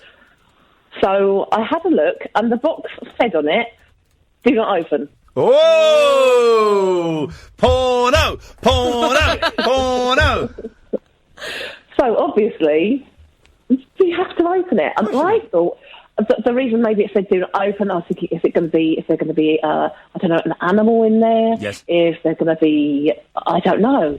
So I opened it up, and inside it had, like, you know those, like, packing beads? They look like what's-its. Yeah. Like foamy things. Yeah. And there were 2 silver-plated goblets. What? And a very old racist book. These silver-plated goblets. When did you rub them? Did a genie come out? What was?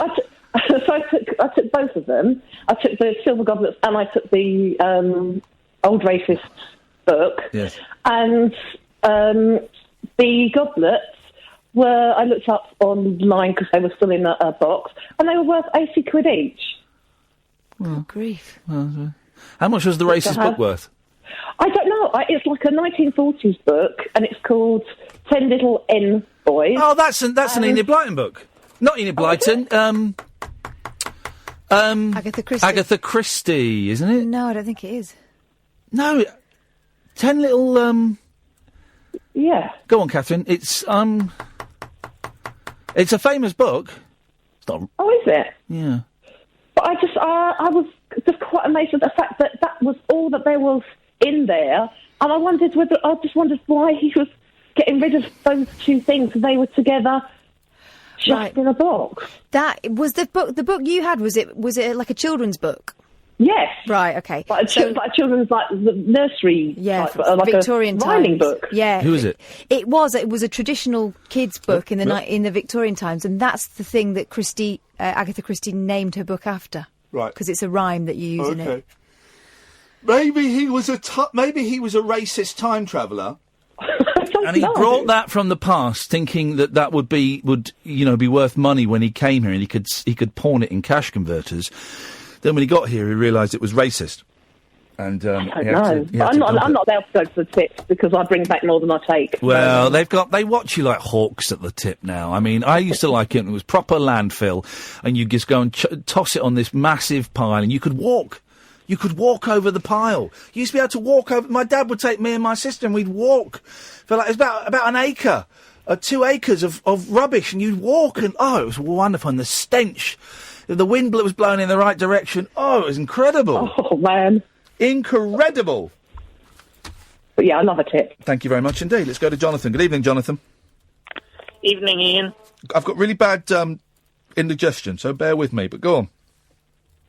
I've got a new career.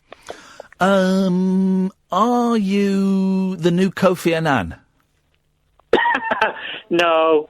I've now got a career as a freelance video journalist. Oh! Who are you working for, man? At the moment. Nobody, you're freelance. Go on, sorry, what? Yeah, you carry on. Yes. So, have you had any work... So, have you just made this decision that's what you're going to do? Yes. Right, so you haven't been commissioned by anybody yet? No, but I have got my work up on YouTube.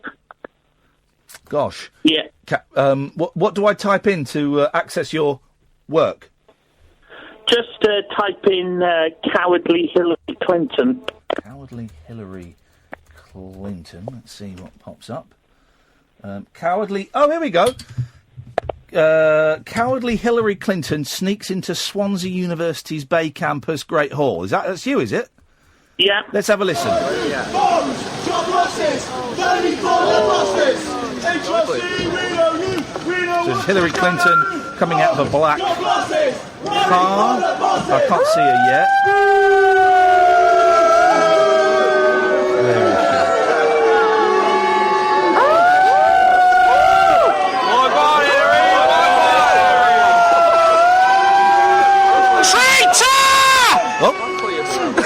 Impartiality of Fascist! There we go. The impartiality of the freelance journalist. Yep. You killed Suffrage! Okay. The camera angle. There's someone bravely shouting from a distance. Yes, it's Jonathan, I believe. Why do you consort with sex offenders? Okay.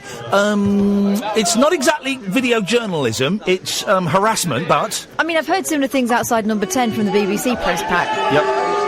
Boo! Boo. There's a boo. There we go. The camera angle, Jonathan, is not particularly great. Okay. Okay, I'm hoping... I think you're all right. Right, and that's 4.5 minutes. There's no actual... There's no piece to camera or anything. Oh, there is. There's another video where I interview other protesters. The Swansea University Socialist students? Yes. You in there? Let's have a little look. I interview them. Okay, here we go. Looks like the other protesters have arrived.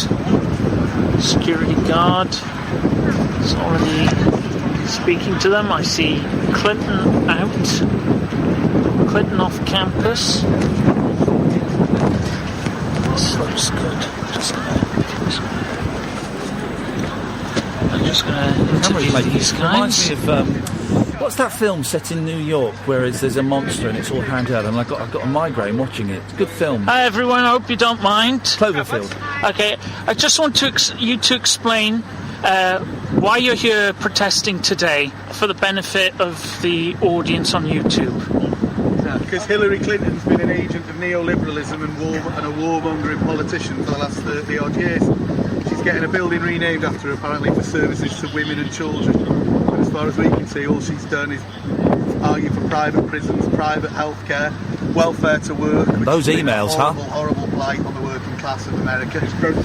And of course, horrible blight on the working class of America, says an obviously well-fed gentleman in Wales. So we don't think Hillary Clinton is the sort of figure that should be held up to students. And it goes a step further, because not only does it justify, it supports the actions that she's gone on and embodies her as a positive figure in human history, which is disgusting compared to what's actually been enacted.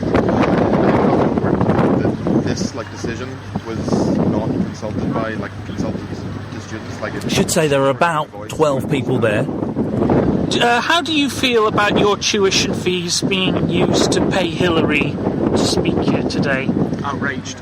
Makes me want to sit carrots. Your tuition fees already are completely immoral. Do you know what I'd ask, Jonathan? Where did they get those placards from? Because they're very official looking placards. They've not just knocked those up on the back of a bit of an empty aerial box or something, have they? No. I'd wonder who supplied those placards. Are they Putin's shills? Pardon? Are they Putin's shills? No. How do you know?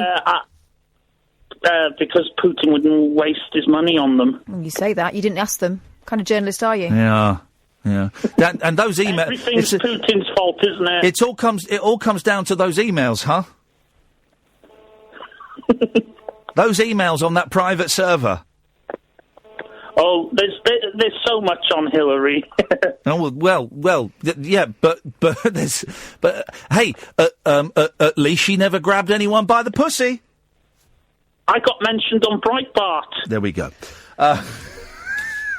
Speaking of, those emails, though, huh? As we hover on the edge of war with not North Korea now it's Iran. But those emails. 0344 499 1000 Skype Late Night Alternative. This is the Late Night Alternative with me, Iain Lee, on Talk Radio, and with Time to Change. Across the UK, online and on DAB. The Late Night Alternative with Iain Lee on Talk Radio. Evening, Dom. Oh, hang on a minute, Dom. Hang on a minute. We've got a call from Marty. Hello, Marty. Hi, Ian. How are you, man? Oh, hey, man. I can see you, Marty. I'm going to let you see me. Although I've got to warn you, man. I'm sweating. I can feel a fever coming on, guys. Oh, you that's give no me good, dude. fever. How you doing, man? Fever. I'm all right, dude. How are you? I'm actually pretty excited because I think I'm about to book a flight to Germany to see my little boy. Hey! What makes you think you think?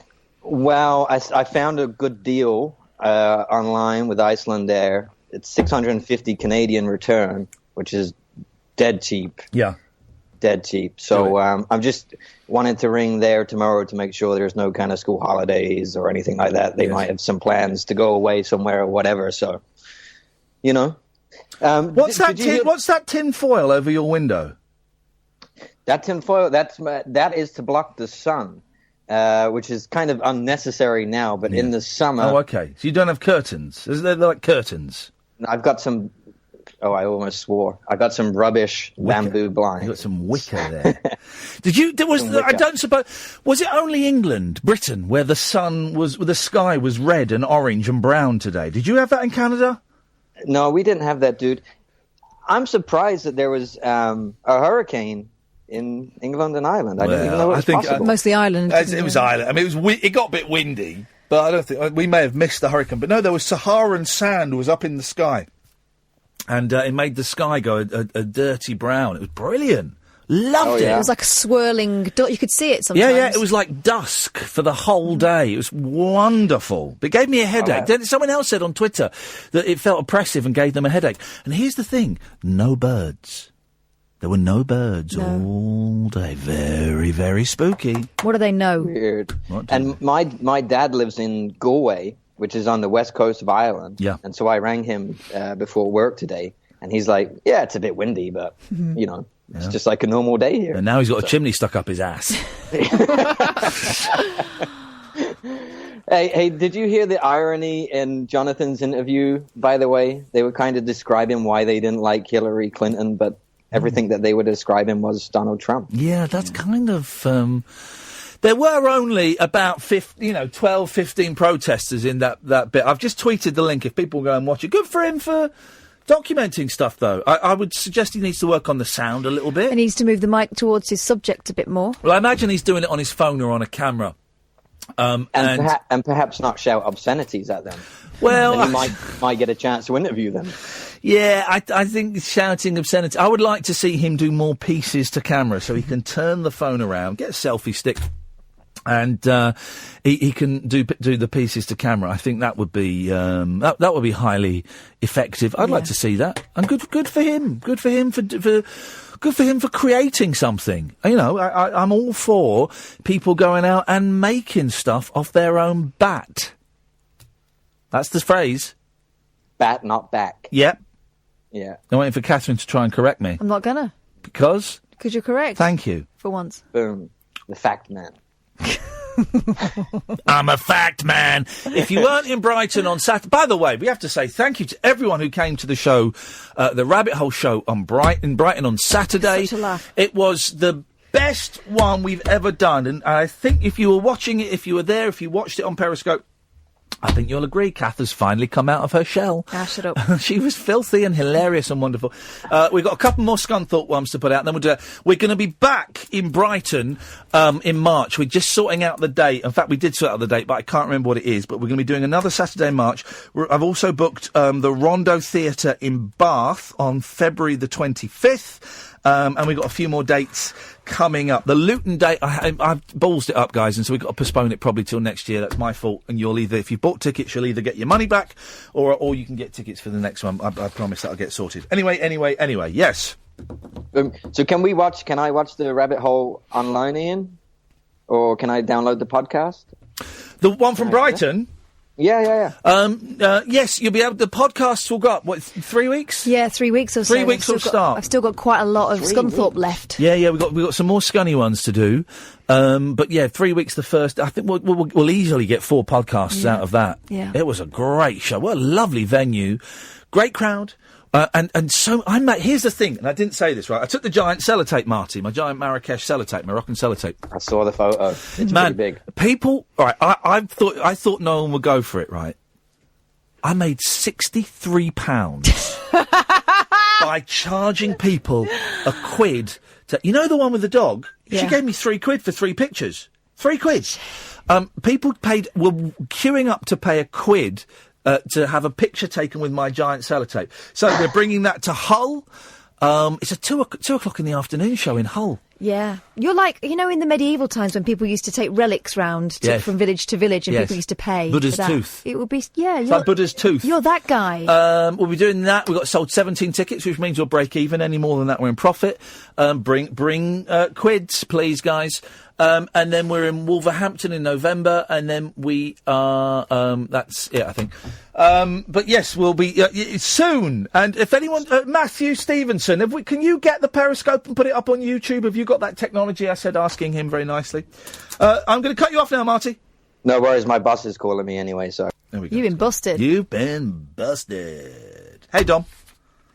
Captain, my captain. Captain, my captain. I like the... I'm really sweating, man. Jeez, I feel rough.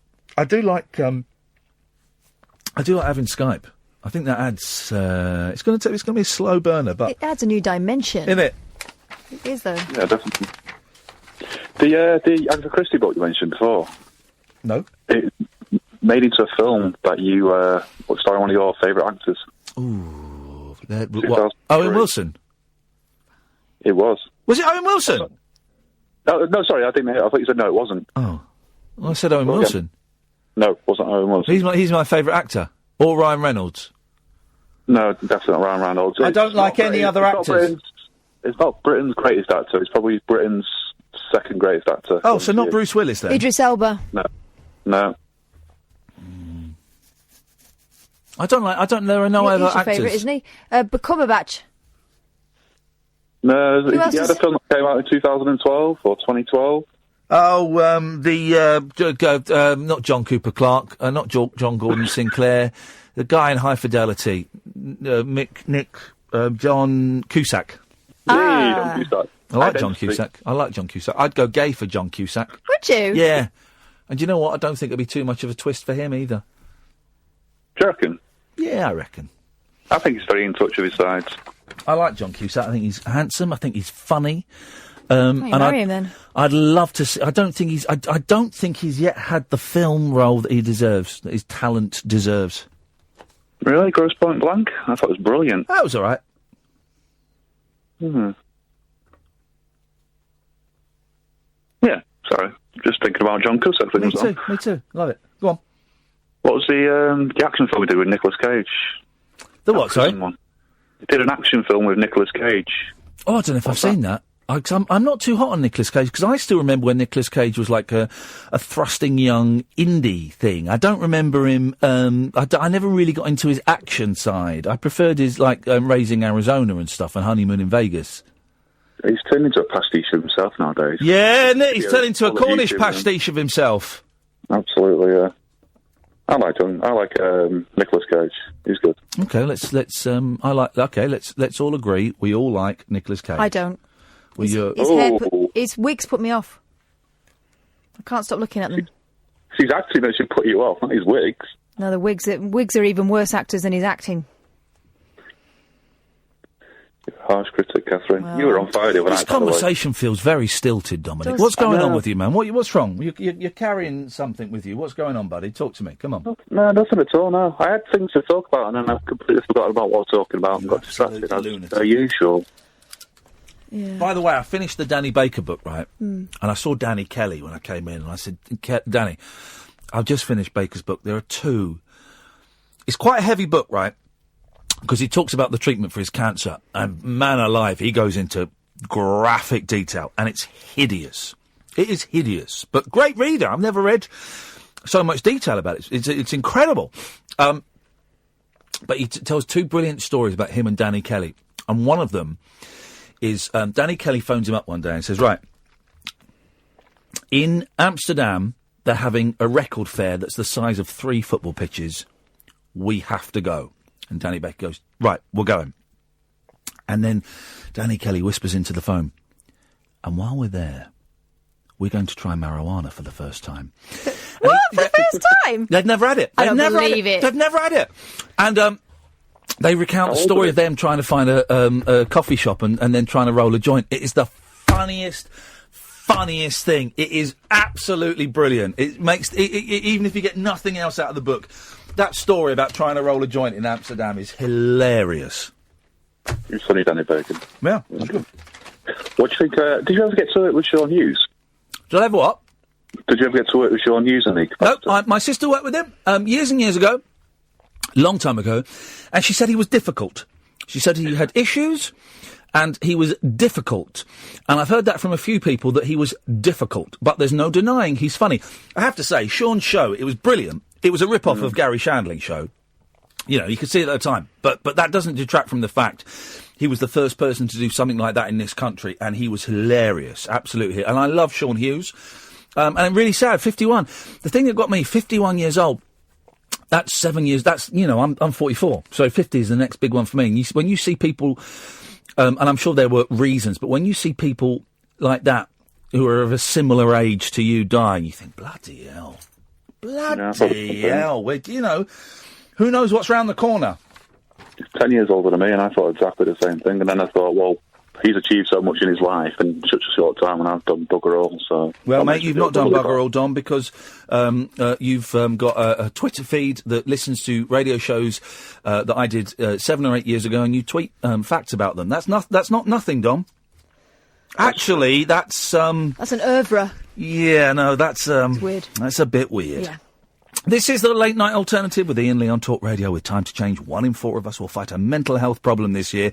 Having a mate in your corner can make all the difference. Go on Google or Bing, type in time to change to find out more. The wild man of late night radio. The Late Night Alternative with Iain Lee on Talk Radio. We have ways of making you talk. 03444991000 Skype Late Night Alternative. I'm enjoying these Skype calls. If anyone's got any suggestions on how we can get that Skype word out to people around the globe, then do let me know. It's been packed tonight with calls, hasn't it? Pretty much. Pablo. Hip, hip, hip, how do? Hip, hip. Yeah, I'm struggling a bit. I nearly threw up during Dom's call, not because of the quality of the content, but I feel rough as I've got. I nearly threw up you perving over that lad, Paul, that poor thing. Which lad? Cusack. Oh, no, he can take it. Well, that was the problem. Anyway, yes, Pablo, what you got? Well, partly with in regards to skips, dropping things in at the skip. I got rid of quite a large sofa not that long ago. Yes. And I'm not much of one for manual handling or DIY type things, but it was very satisfying pushing, because it was in 2 pieces, pushing it through the aperture, the hole, and just seeing it fall quite a distance, and it didn't bring it to pieces, but yeah, just a bit of fun. It's fun throwing things over the edge of a skip and watching them smash. Things that normally at home you would have to throw a vacuum cleaner in, and you've got to be so careful and so delicate with them. But no, you just tossed it in. It was wonderful. And if there's a bit of glass in there or a mirror, you aim for that and try and smash that. Beautiful. Love it. Well, the sensation is you keep thinking somebody's going to tell you off. There's all these people with vests on. Yeah. And you think, gosh, but... they tell you off if you try and take stuff from there now. Apparently, you're not. If you take anything from there, it's stealing. Has anybody checked their credentials? So all I'm aware, they're just a bunch of men with vests hanging around the thing. Last time I was at this particular tip, throwing stuff in the skip, and this fella came in. Oh, you're Iain, aren't you? I said, yeah. He said, yeah. I used to go to school with you. Oh. And I remembered him. We weren't mates, but I think we were aware of each other at school, and we had a lovely chat about life and working in tips and working on the telly and stuff like that. It was incredible. But you do think there, but for the grace of God, go I. I don't want to be patronising to the gentleman, but I would not consider working in a recycling centre. With my ambition to be doing that in my mid-40s. But he said you say that, but he ended up with all those computer games and consoles that you gave away. True. The bloke just went straight along to the tip, and he must have taken them straight from him. Must have done. I mean, you must get some real booty there. Some real absolute gems of... the chicks dig it. Chicks dig it. I think they do. There's always that... There is that stench, though, at recycle... I call it... They're called council tips, municipal tips. There is that stench that is quite potent, quite heady. Yeah, well, that's and I suppose you become quite immune to it, but also become a carrier of it. Yep. If you work there for a long time. Oh, like if you work baby. in a fish and chip shop or something. Yeah, oh, baby, you know it. That's going to be... my sister used to, when she was at Hull University, lived above a fish and chip shop, and everything stank of you think everywhere in Hull. Well, it's like 75% fish and chip shops in Hull. Well, we'll find out when we're there at the end of the month. We should be putting them to the test. That's where we're going. That's what we'll do. I was going to say, I went to see Nick Helm in a gig on Saturday night in Newcastle. It was very good, very good. He experienced some quite rowdy hecklers who had to get kicked out in the earlier show. Yes. But I miss that. You should try and get him on. He's very funny. Well, here's the thing. We've got all our guests booked up now between now and Christmas, and then January, February, we're not having any more. We're not going to have any guests unless we get a McCartney or a Clapton or something. We're not going to have any guests. I want to focus. I feel I've been getting guests on for the wrong reason, and I have been neglecting the phone-in side of the show. So I want to do 2 months where it's solid, roll my sleeves up and get down doing the dirty work of doing a phone-in show. And so we've got some great guests. Herb Alpert we're interviewing tomorrow, or I've got a feeling that's going to be a tough one. But that's it. We're not booking any more. We've got Jim Bob from Carter USM is going to come on at some point. Peter Hook at some point. Peter Hook, possibly. I don't really have a lot to say to Peter Hook. Here's the thing. I don't really have anything to say to him. I don't know anything about him. So... All right. I'm thinking... Okay. No. It's only because I read his book on holiday and I thought it was brilliant. I thought you might like it. But if you don't want it, then we won't. Here's the thing. I don't know anything about him, being completely honest, and I know that ruins my cool credentials. I don't know anything about him, and it would be a difficult interview for me. Okay. So, no, I'm going to say. Roger McGough... about... No, I'm not going to. Peters that he likes. Not going to. Roger McGough isn't coming on now because it was just getting a bit too tricky to organise, and so I've walked away from that one. We'll see if Billy Bragg gets back to us, and if not, I'm going to walk away from that one. And I'm finding it quite freeing, actually, not chasing up guests as much as perhaps we have done in the past. We'll see. It may be a foolish mistake, but I just feel I need to make things a little bit harder for myself, and that's how the show gets better, Pablo. Well, I see you want to keep wanting more. Yep, exactly. Thank you very much indeed. That's how I roll. That's how we roll. I'm getting lots of...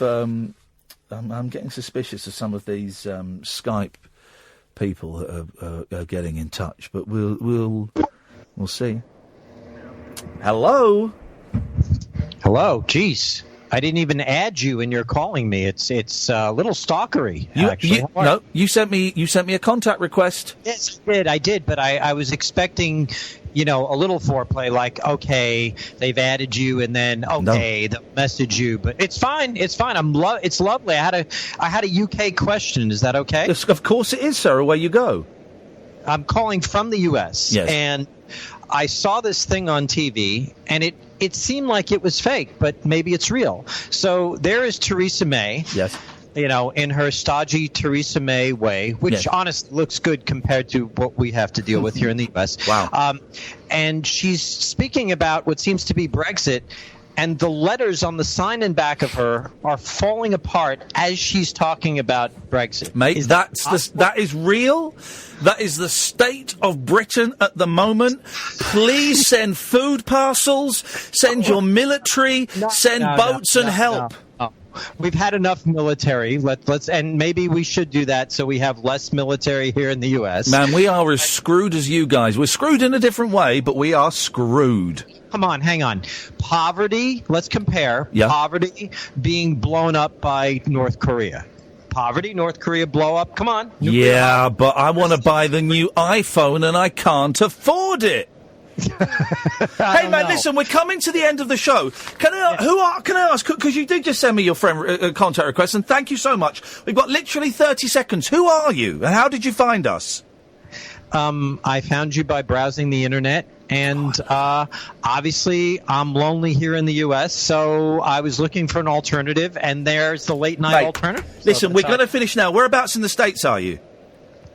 I'm in New York City. Okay, so we're 5 hours ahead of you, so that means that our show starts 5 p.m. your time and finishes 8 p.m. your time. We're on Monday to Friday. Give us a call tomorrow, man. I'll do that. Thank you, buddy. Speak to you then. Take care. Bye-bye. I'm loving this. People are just finding us by accident. Man, it's always the end of the show. We'll speak to him tomorrow, hopefully. This is the Late Night Alternative with Iain Lee on Talk Radio with Time to Change. 1 in 4 of us will fight a mental health problem this year. Having a mate in your corner can make all the difference. Search Time to Change to find out more.